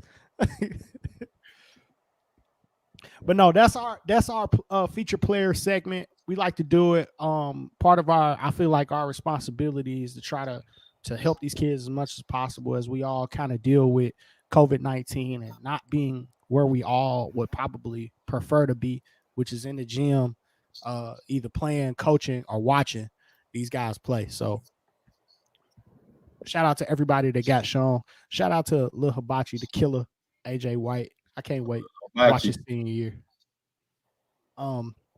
So coach, let's get back to Aggie Pride. We talked about the goon Ronald Jackson. We talked about Cam Langley. You also had the YouTube sensation Quay Parker on that team. I think we all knew from the YouTube videos that he could dunk, but I saw an improved basketball player that was starting to make shots. Tell us what you saw like through that process of developing him and watching him mature into a player. Yeah, man, that's the special piece of it. Quay's by far, I mean, today he's a top 10 athletically high major player. And I'm talking about whoever you want to put up against him. You know what I mean? So yes, his recruiting. I mean, he committed to Rutgers initially, then he ended up going to Tennessee. He's a high major. He's a high major player. High major skill is what he needed to work on. Probably wasn't a point guard at the time. Jump shot wasn't where it needed to be, but that process of getting better and having the opportunity to get out there and play and make mistakes. And so he got better, man, worked on his game, stayed in the gym. And, I tell people all the time, people are talking about Quay on Twitter right now. I mean, we on this interview, somebody's talking about him on Twitter right now. And I told him, I mean, he's got an opportunity to cash in. See, it's everybody, all these kids have to understand, like, you're trying to get paid playing this game, all right? You can get paid on the front end. I call it getting paid on the front end. So if you choose to go to Tennessee, you choose to go to Georgia Tech, Georgia, and you know that's a stretch for you. That's getting paid on the front end. Yeah, you're going to get the gear, you're going to get the charter flights, but you're not going to play, okay? You're not going to play. So you're getting paid on the front end. But these guys that make the right decision, that come to A&T, make those moves, scoring those statistics. All right, they're getting paid on the back end. So you went to Georgia, you got all the nice gear, but my kid, he's going to get paid. He's going to get that good contract overseas because he got money, and so because he got that statistic. So it's 100 ways to look at it. But from Quay's standpoint, he's got the viral videos out there that show what he can do. Now, one thing he got to do is put those points up, shoot that high clip, prove that he's a basketball player, and he's gonna have a chance to play basketball for a long time. And I think he's on the way to doing that. For sure, it was something watching him. My first thought was, man, why did Seventh Woods go to A&T? Like, that's where he should have went. I recruited. I recruited Seventh. I called him, talked to his pops, told him, "Hey, man, listen, we got an opportunity for you." You know what I'm saying? But again, man, sometimes the level is sometimes it's a weight on kids' shoulders. Like it's a weight. Like, oh man, my boy went high major. Yo, man, listen, man. At the end of the day, if you're trying to get paid and put yourself, you want to put yourself in the best position, man, to show your game, man. And get off all of that, my boy. Because a lot of time your boy that went to the high major, he ain't getting drafted anyway. So both of y'all gonna be back at the crib talking about you signed with your agent. So it don't even matter. I was just having a conversation with a kid, Derek Harris Jr. was talking to him today, one of the elite scorers in the state. And I was telling him that okay, look at your favorite players and look at where they went to school. You talk about Steph Curry, you talk about Dame Lillard, you talk about CJ McCullough, you talking about John Morant, like you're talking about what a lot low major to mid major guys, and that's where they went to school and developed. Back to what Coach Huff said, hey man, you better go where they have a vested interest in you being successful. Maybe not somewhere where if things don't work out for you early, then in November around Thanksgiving, they're going to be at Hoopsgiving looking at your replacement. Like, I'll take one better for you, and I hope people really listen to what Coach Jones said. He said when he took the job and they were going to Illinois, at that one he said, "I'm not going to really call any plays. I'm going to let you play." And so I need you to understand what he meant by that. Like, and Coach, you tell me if I'm wrong. Like, he was allowing guys to play, not just run plays. Mm-hmm. So that's a lot of skill development. That's a lot of work they've put invested in it. And I just heard Matt McMahon. We talking about John Morant. And we talking about Murray State, which is, people consider one of the best mid-majors, still in the 1B league, though, as we talking about. For sure. But he was talking about his offense, and he said, man, we let them play. We got, there's something we do, but it lets those guys play. Mm-hmm. And I heard a Georgia kid who went to a high major who made the comment, and they said, if you weren't a big or a point guard, then you didn't fit the system. So you just stand out, and if you took more than 2 or 3 shots, coach was going to say you did the wrong thing. Wow. I'm still blown away off your comment last week, Huff, that that there are schools out there that you could commit to, and you're not even working out with that. It's true, but I guarantee you, if you go to North Carolina A&T or HBCU, you're going to work out with a coach on staff. Oh, yeah. Mm-hmm. For sure. That you're going to be able to walk into the head coach's office and sit down, and they're going to be able to have a real conversation with you. Mm-hmm. Yeah. I just feel like that player development is so key, man. And I feel like you see it at some of the kids. Coach, I want to talk about your freshman, man. You got a freshman, Fred Cleveland Jr., from Chicago. I was shocked, honestly, watching the game to see a freshman that could play as much as Fred Cleveland was playing and contribute. What did you guys see in him during that recruitment process that made you feel comfortable to say, yeah, I really believe that this kid is good enough to play for us early? Man, he came down to Sean's event. He came down to Sean's event here in Georgia and was giving everybody 40. He was. He was. Small guard. I'm like, yo, what's going on? You know what I'm saying? Hey. What was funny was my guy in Chicago, Connect, he's like, yo, coach, listen, you've been trying to do some stuff in Chicago the last couple of years. I got one for you.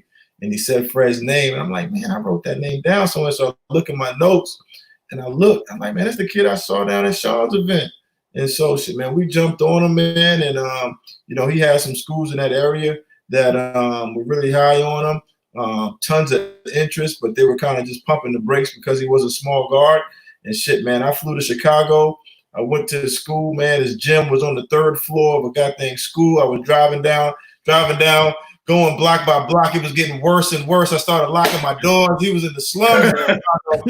I'm in a good area right now.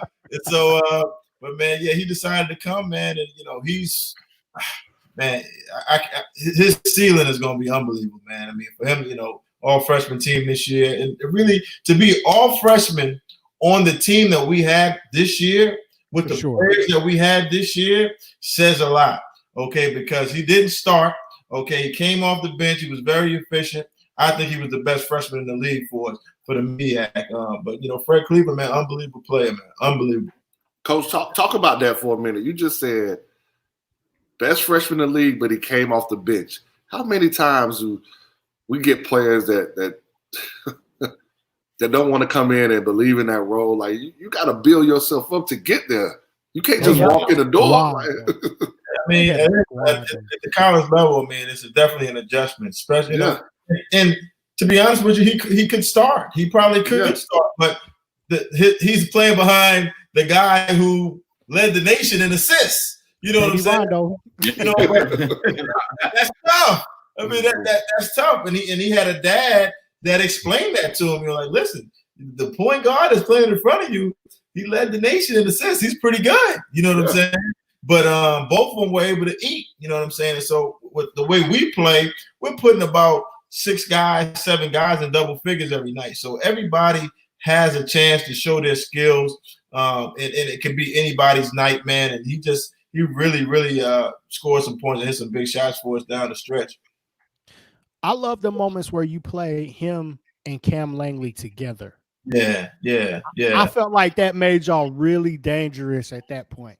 Two guys that can really handle it, with Fred being able to shoot it. Like, I felt like that made y'all super dangerous. You got to account for him, man. He can shoot it from deep, and he's fearless. And I had to tell him, man, dude, you can't continue to go in there and try to make these layups, man. You're not 6'5".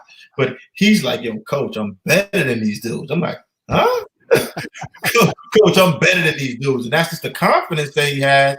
Man, he played in a tough part of Chicago against the better players, in the Chicago area. And he's been, all conference, all region, all state since he's been a freshman, man. So that kid, he's fearless, man. And I can't wait to get back on the court with him for 3 more years.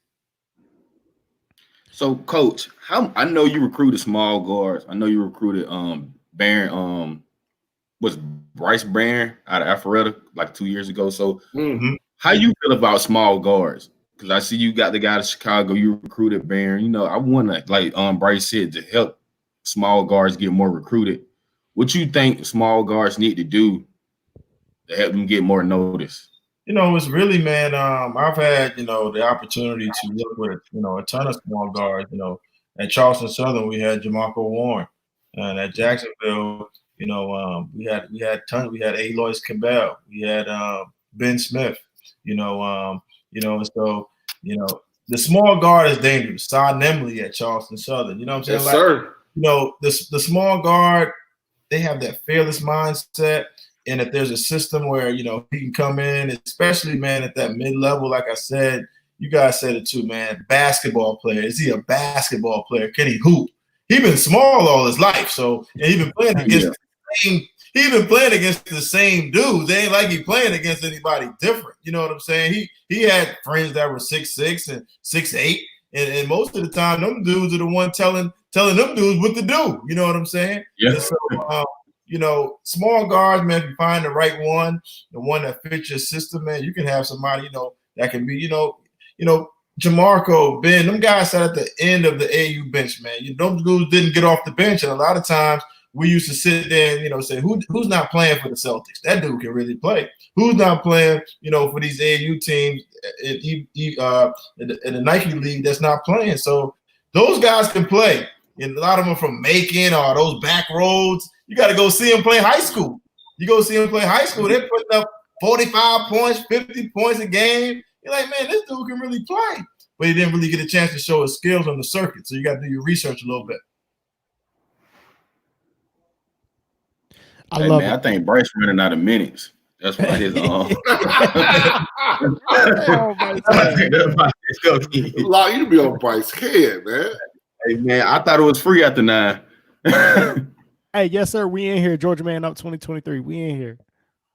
So, Coach, I'm looking and the tournament run got halted, right? Last game you guys played, you got a 86-77 win over Howard University in the MEAAC tournament.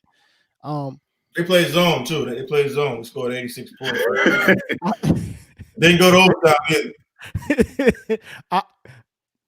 I wouldn't have played you man either, Coach. I ain't even gonna front. With going into the tournament, looking at your team, man, like I'm looking at, we talked about Dre Jackson, we talked about your freshman of Cleveland, Quay Parker, Cameron Langley, we talked about those guys. But man, you got the 6'11" freshman from the UK, Harry Maurice, coming off the bench. You had Ronald Jackson at 6'8", Devin Haygood at 6'8", Goon, by the way, that could play. You guys were not a team that I would have been excited about playing going into the tournament, like going into the NCAA tournament. Now, I know you still had games to win, right? You still would have had to beat Norfolk. You still would have had to beat possibly Central as well. Although looked like you guys had them pretty well at hand throughout the season. But assuming that you guys continue to win and you win those games, going into the tournament, you guys weren't a team that I would have wanted to see as an opposing coach. Like, that's not the matchup that I want. How were you guys feeling though internally before all of this kind of went down with COVID-19 going into March? Man, we were feeling really good, man. Our team was feeling really good. We didn't feel like anybody in our league could beat us on a neutral floor. We felt like our style of play with the depth we had, having to win 3 games. I didn't think that, we thought that, teams would get tired, playing against us because we were running guys in, and running guys out. And that's testament to, you didn't mention the 6'7" Ty Lyons. That was a sophomore on the team this year. That was a big part of what we did. And so we were feeling good, man. We felt like we would have a chance. And like I said, being a part of, the Atlantic Sun, Florida Gulf Coast made that run, man. I really compare Cam to Brett Comer, who was the point guard of that team. Both of them were almost kind of like they need to be brothers, man, because they played this almost the exact same way. A heady point guard that's around there just throwing lobs to guys. And I thought that we were going to be a special team in March. What is your outlook for next season, Coach? As you go in, this is your last season in the MEAC. Got to go out with a bang, Coach. You got to try to go win it. We said we're calling it the last dance. We're calling it the last dance, man. That episode last week, man. That almost made me cry, man. That's our era. Sheesh, that type of basketball, those type of emotions, man. It makes you think. But we're good. We're gonna be good, man. We're adding, some really good talent, and we add Blake Harris to the roster, and so now you got Blake Harris, who was a 4-star, number 99 player in the country. You add him and Cam out there. That's scary. Yeah. That's really scary. You're talking about, those 2 guys, out there, and you still got Fred, still got Ty Lyons coming back. We added some really good junior college pieces, man, and we still got one. We're still waiting on one, man. That might be a surprise. You might have to bring me back for that one, man. Just bring me back in a couple of weeks, man. We're still waiting on one. You have to bring me back on the show. We're still waiting on one, but I think we got a chance to be pretty good. Making moves. So, Coach, you speaking of the last dance, who is the Dennis Rodman on your team? This year's Dennis Rodman was definitely Ronald. This year coming up is Clay Parker. Clay Parker is going to look at whoever we play. I don't care if we're playing NAIA or we're playing Kentucky. All right. Everybody who plays North Carolina A&T, the team is looking down at our end. They're saying, that's Quay. That's Quay. And Quay's saying, I got him. I got him, Coach. I got him. I'm in his head already, Coach. And so Quay's going to be that Dennis Rodman type guy for us, man, because he's fearless. He's played at the highest level. He knows guys know who he is, and that confidence level for him as a senior is going to be crazy. Coach, with all this talent that you guys have in this depth, what's your philosophy on rotations, and how do you guys do that? How do you set them up? How do you keep everybody satisfied? And how do you do that? Because some people like to only go 8 deep, some people like to go 10, 11 deep. So what's your philosophy on that? And how do you do that? We're running, man. We're running. You got to play hard as you can for 4 or 5 minutes, and it's time for you to come out. And then what's good about it is in those 4 or 5 minutes, man, you may score 7 to 8 points. If you're the guy that's getting out, you may get 7 to 8. You already ahead of the game. You know what I'm saying? Yeah. And so I got that next wave that comes in. And a lot of times what happens is if you don't have depth, you sub, and then the guys on the bench are like, Coach, put me back in because the intensity drops. But when you got guys you can put in and they throwing lobs and they on the bench, they yelling, they screaming, they're happy because, man, we're up 20. We're up 20. It's still my first game at, we played FAMU. My first game, we were up 20, and it was still probably about 15, 13 minutes left in the first half. And I'm sitting there looking at we have never been there before. And I'm looking at my team. I'm like, guys, it's not over. The game is not over yet. You know what I'm saying? We had never been up. We had never been up that much. And but you know, it started to be where everybody was happy for each other, and we kept the camaraderie pretty good. So I'm assuming it's safe to say that if you went to scout or look at a high school kid and his high school coach decides to stall the game, you will be thoroughly unimpressed with your trip that night. Oh, no question, man. I mean, you know, high school coach, not high school coach, but high school across the country is different now. And so when we go to DC and they play with the shot clock, man, the game is so much different. You get to evaluate the kids at a different level because they're making decisions late shot clock. You know, they're playing faster. The pace is better. It looks more like a college game. And then you go to some schools where, I mean, I went to a playoff game in South Carolina where two really good teams were playing, and they went to overtime. In the whole overtime, they just held the basketball. They just held the basketball the entire time. You know what I mean? I'm like, man, this is not basketball. This is not showing. I think we have a. That's what I would do if I was in the stands, coach. If I was watching them hold the ball, I would have booed.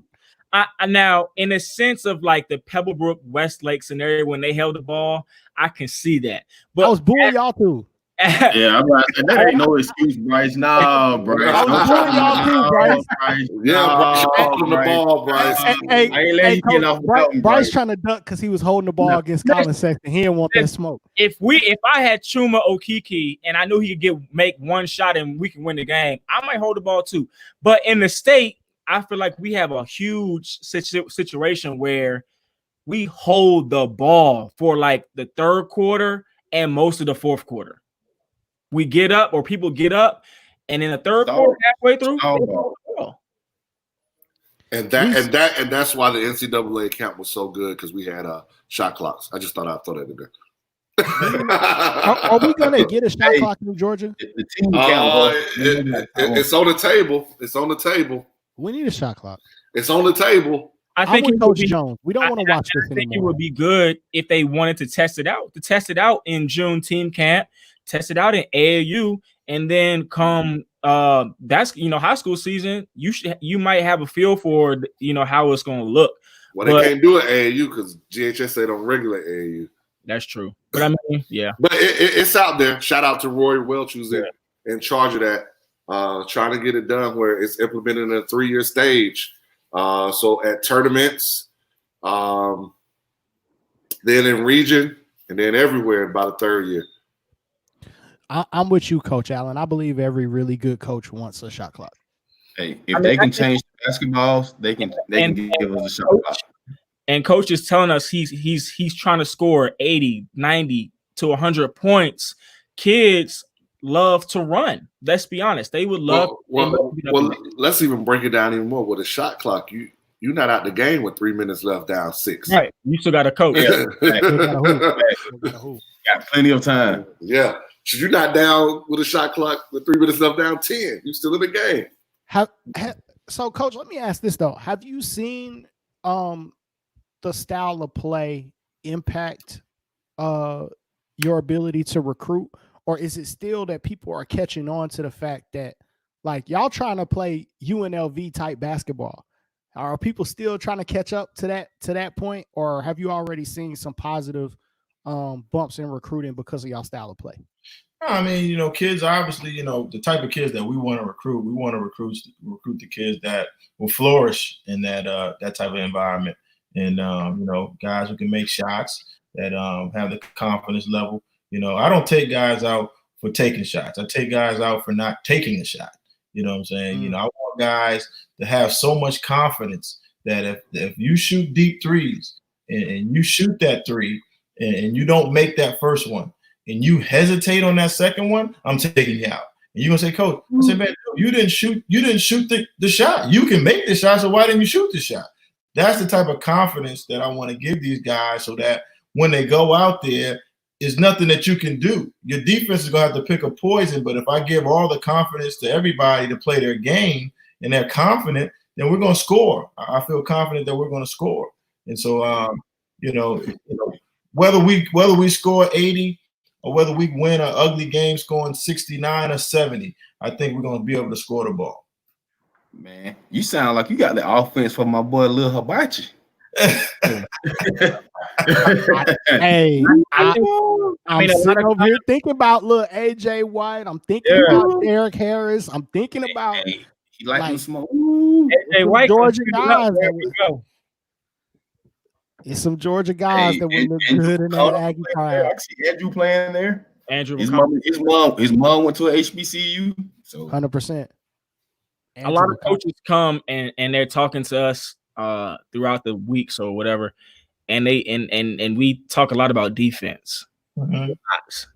I think this might be one of the first times we spend a lot of time talking about offense, and I mean, for the most part, talking about offense. Like, and to me, that's refreshing because, like, we want to see dudes who can get a bucket. Mm-hmm. Like, that's what it comes down to at the end of the day. If you can get a bucket, then and if you can help with shots, you got a chance. So for me, this is good to see, and I hope the kids are watching. One of our keys is, and you can look at the stats. The key to us running was stopping the other team on defense, and so we were number one in the league at teams trying to score against us, field goal percentage, and so we were getting stops and we were getting stops. I tell the guys, just keep doing it. If you keep doing the same thing over and over again, then we're gonna have to, that first media we're gonna be up 7. The second media we're gonna be up 14. That third media we got them on the ropes. They might be down 20. You know what I mean? So it becomes fun. It becomes what we do. But yeah, man. I mean, you got to play defense to play offense. Facts. I think you guys were holding people at like 35% or something like that. Field goal percentage was crazy. It was tough to score against us. We definitely hung our hats on defense. And, like I said, we don't got to overcook this thing a lot of times as coaches, man. I mean, you put your system in, you give them something that they can understand. And I learned this from Coach Stewart at Northwest Florida when I was at Northwest. We ran the same plays over and over and over again. And we just have, better players. Between us and Chipola at the time, we just had, both teams had 6 to 7 high major players there, and we ran the same plays over and over again. You know what I mean? And the guys who got the ball at the end of the play, they just made shots. And so I just want the guys to know what we're doing. And then, once they know what we're doing, we review it a little bit, but we're going to work on defense and make sure the defense is tight. Couple things I noticed, Coach, was I did notice some of the simplicity that you're talking about, but it was effective because the spacing was always good. You saw guys catch and ready to attack on the catch. Mm-hmm. I see so many guys that don't get a shot off because they weren't ready to shoot the ball when they caught it. I feel like your team did a really good job of doing that on every single possession. Before we let you go, Coach, what are some of the things that you feel like that any A&T player that they're going to walk away being able to do? Just what are some of the things that you feel like you're going to instill in every player that comes through your program, that if you come here, you play here, these are some of the core principles and values you're going to walk away with? When we talk about it, we try to make everything simple. So guys can remember. We actually just got done with the 4-week piece we did with our guys team meeting wise. And so, we call it the ABCs, you know what I mean? Attitude, positivity. We want to make sure that from a coaching staff, from players, we're talking positive, because a lot of times the negativity never helps you. You know what I'm saying? And so we want to try to stay away from negative conversations. We want to speak life, and we want to speak positive to each other. And the second one is believe. We want guys to believe in what they do. You know what I'm saying? I don't want to, if I recruit you as a player, it's not my job to beat you down and tell you what you can't do. My job is to help you believe in what you can do.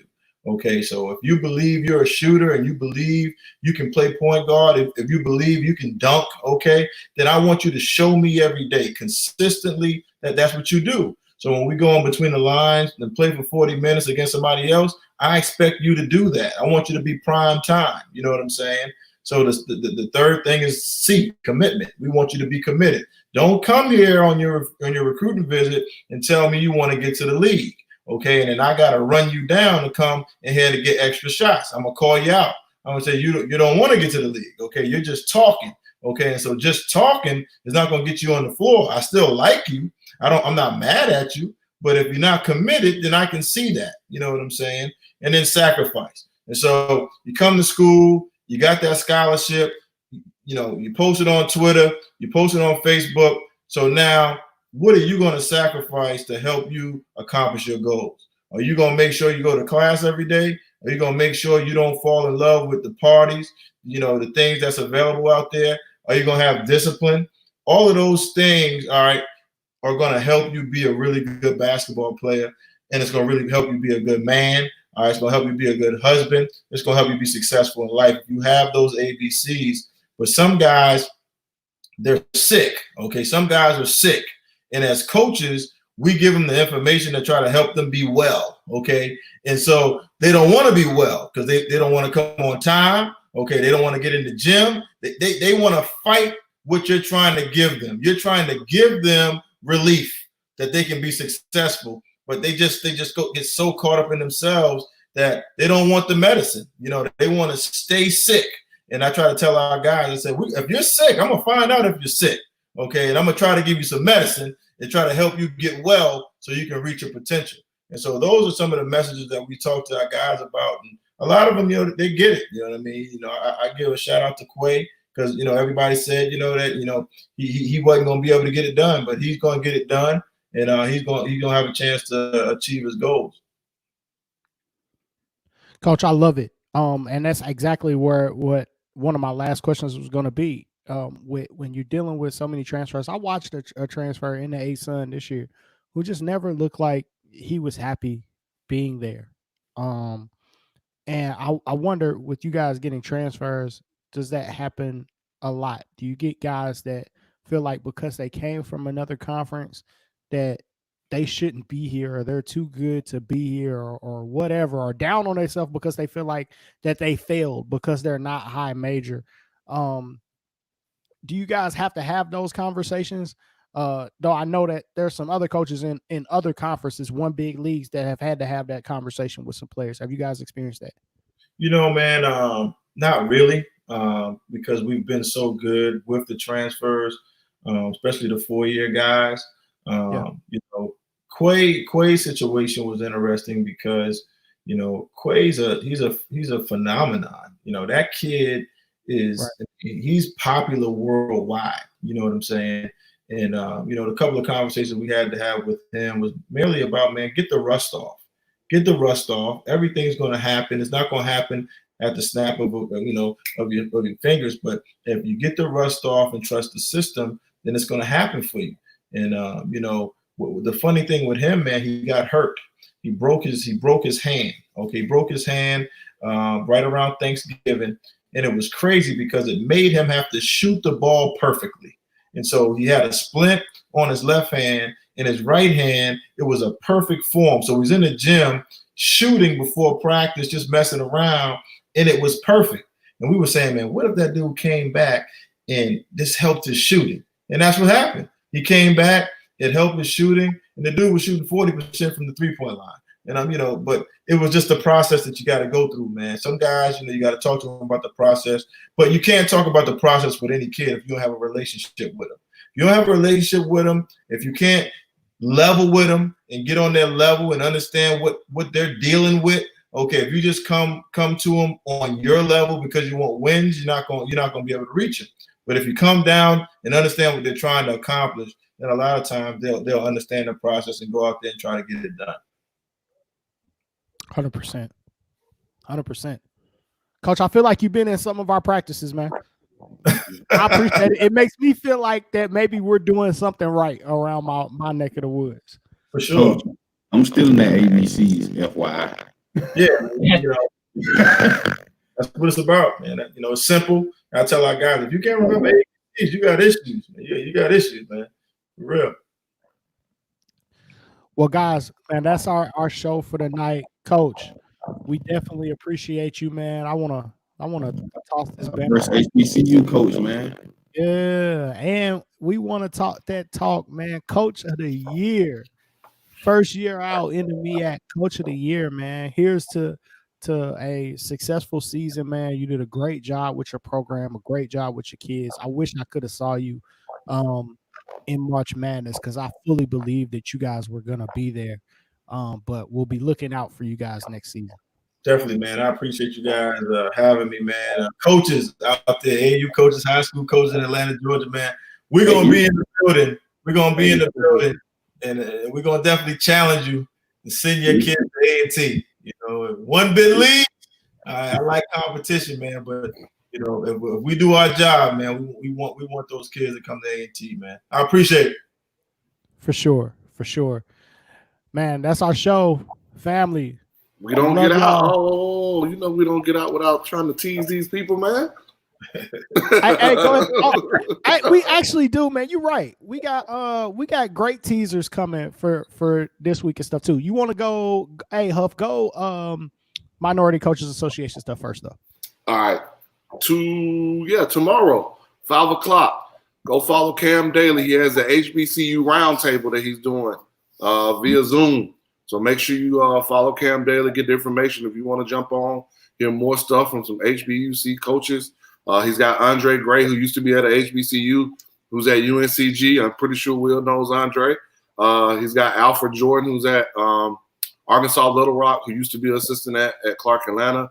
And he's got Evans Davis, assistant from Alcorn State, who's going to be on there to talk HBCU basketball. Then on Saturday, you got Corey Black's networking event, 2 p.m. You know, you want to get to know some of these coaches in different areas, not just the same ones you always talk about. I heard somebody say your network is different than your friends. So this is a networking event, so you can find people to network with and try to get better, or if you're trying to move up. So that's 2 p.m. on Saturday. Reach out to Corey Black for that. And then next week, we coming hard with you next week for MCA of Georgia. Wednesday, we got Everett Sullivan, Lenore Ryan, he's going to speak, and then we got Bruce Pearl, who's going to speak on Wednesday. Everett Sullivan, former Louisville Cardinal. I'm going to dunk on you backwards, Everett Sullivan. Hey, man, I told you, we bring it with the MCA of Georgia now. Boy, if I don't get a link to that invite, I'm going to dunk on you backwards, Everett Sullivan. Yeah. And then Robert Cowherd had a question, though. I want to make sure we get your question. Rob, if you're still in here, Rob says, if you take experienced transfers and JUCO guys, why recruit freshmen? I think that's a good question from one of our top 2022 kids in the state. Freshman you kid. Is that for me? Yeah, that's for you, Coach. Yeah. So this is how I look at it, and you know, freshmen, you want to have continuity. You want to have continuity in your program. You want to have guys have an opportunity to be 4-year guys and enjoy that college experience. You know, and then you want to have an opportunity to fill in those spots with transfers and JUCO guys, because JUCO guys are only in your program for 2 years, and transfers, depending on when you get them, you know, sometimes they're only for 2 years. And so you got to have some pieces in between that's going to keep that continuity going in your program, so you don't have to reteach everything all the time. That's why it's called a program. We're not trying to build one good team. We're trying to build a program so that when the talent rises some years and falls some years, the program, the culture beats you and not the talent. Sometimes you're going to be talented and you're going to be better than everybody, but sometimes you want your culture to carry you to the W. And so that's why, you know, recruiting freshmen and having them be there, good freshmen, have a chance to be all conference freshman of the year, and then they grow into all conference players 4 years down the line. Definitely. Good question. Yeah, definitely. Then we got everything the Thursday one. We're going to have Wes Flanagan, assistant at Auburn, and then we'll have Nigel Thomas, assistant at North Carolina Central. I'm sorry, Will. We got to. But Sunday we need people to tune in, Mondre, because we got the champions. You know, we full of champions all the time now. MEAAC Coach of the Year, Dalton State Conference champions. Coach Alex Ireland will be in the building to talk a little NAIA basketball.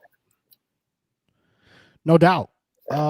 We also Sunday, because we have no suckers in our circle, period. Oh, that's right. Have another special guest on Sunday. And Sylvester, real quick, I understand that y'all want to claim Eric Sullivan because he's from South Carolina. Sir, I completely and I totally understand where you're coming from, sir. I just disagree with you because I'm sorry, we're stealing him because he played at Louisville, dunked on everybody. He's one of Louisville's finest, sir. Y'all got to share. Y'all got to figure out how to split that up. Y'all got to share. Hey, he had the high top fade, bro. He was coming through. Man, I enjoyed that. Did he get the East Sully nickname from college, or he got that when he got the coach? No, we didn't call him that. Y'all called him that in South Carolina. We didn't call him East Sully. They might have called him that in Monk's Corner. We didn't call him that. No, Sunday is going to be a great show. Not only do we have Coach Ireland, like Coach Huff said, we also have a almost 2,000 point scorer. Christina Walker is going to be announcing her college commitment. And I just want to make sure that I had this pulled up because this is very important. This is one of the best, to me, pieces of news that we've had on our show since we started. We talking about a young lady that had over 16 plus colleges accept and offer her $2.6 million worth of scholarship money. We're not talking about no loans, no Pell Grants, $2.6 million worth of scholarship money. A Bill Gates scholar finalist that will be picking her college of choice on our show live Sunday at 5 p.m. We support Georgia basketball, men's hoops, women's hoops. It doesn't matter. We support Georgia basketball, especially a young lady that has excelled as much as Christina Walker has. So on Sunday, we got a great show on tap, as always. So come check out Coach Ireland, dominated their league, and hear Christina Walker's college decision and how much of that $2.6 million she's going to accept on Sunday. It's a lot of scholarship money. Oh, and next Thursday. We'll say that one. We'll say that one. Next For Thursday, though. It'll be some more HBCU love, though. Robert had enough. Next week, can you speak on why we have so many summer teams? Hey, man. Hey. Let's go, Robert. I hear you. Hey, Robert, that's a great question, and we will answer it next week. But we got a lot of that in the archives too. Man, you know what? You know I cut Robin in the 6th grade. I'll say that. You shouldn't. Hey, you crazy? What's wrong with you? Locke said everybody develops differently, man. His popcorn wasn't popping. Hey, there you go. It's popping now. Hey, Coach Jones. Locke went and got a tall dude who couldn't play and cut Robert when he could hoop. That's basically what Robert. That's basically what Locke did. You ain't got a tall dude who can't play instead of getting somebody that can hoop. But no, that's our show, man. Coach, we appreciate you, man. Appreciate it, Coach. All of North Carolina A&T Aggie Pride. We with y'all, dog. I'm rolling, and I want to be at a game next year. I don't know if it should be UNCG or if it should be Central. Or just get the love. Just get the love of the game podcast up there. We'll have pregame and everything, man. Let's get it. Let's go. Let's do it. We want to do it. We want yes. For sure. Whole podcast in the building. Marcus, I hope you're listening. SUV TV. Yes, indeed. Let's make it happen. That's our show, man. We love y'all. Sunday at 5:00. Make sure y'all come back with us. We're in it to win it Sunday at 5, and then back at 11:05 Sunday for our reaction show to The Last Dance. So Until then, y'all keep it locked. We out.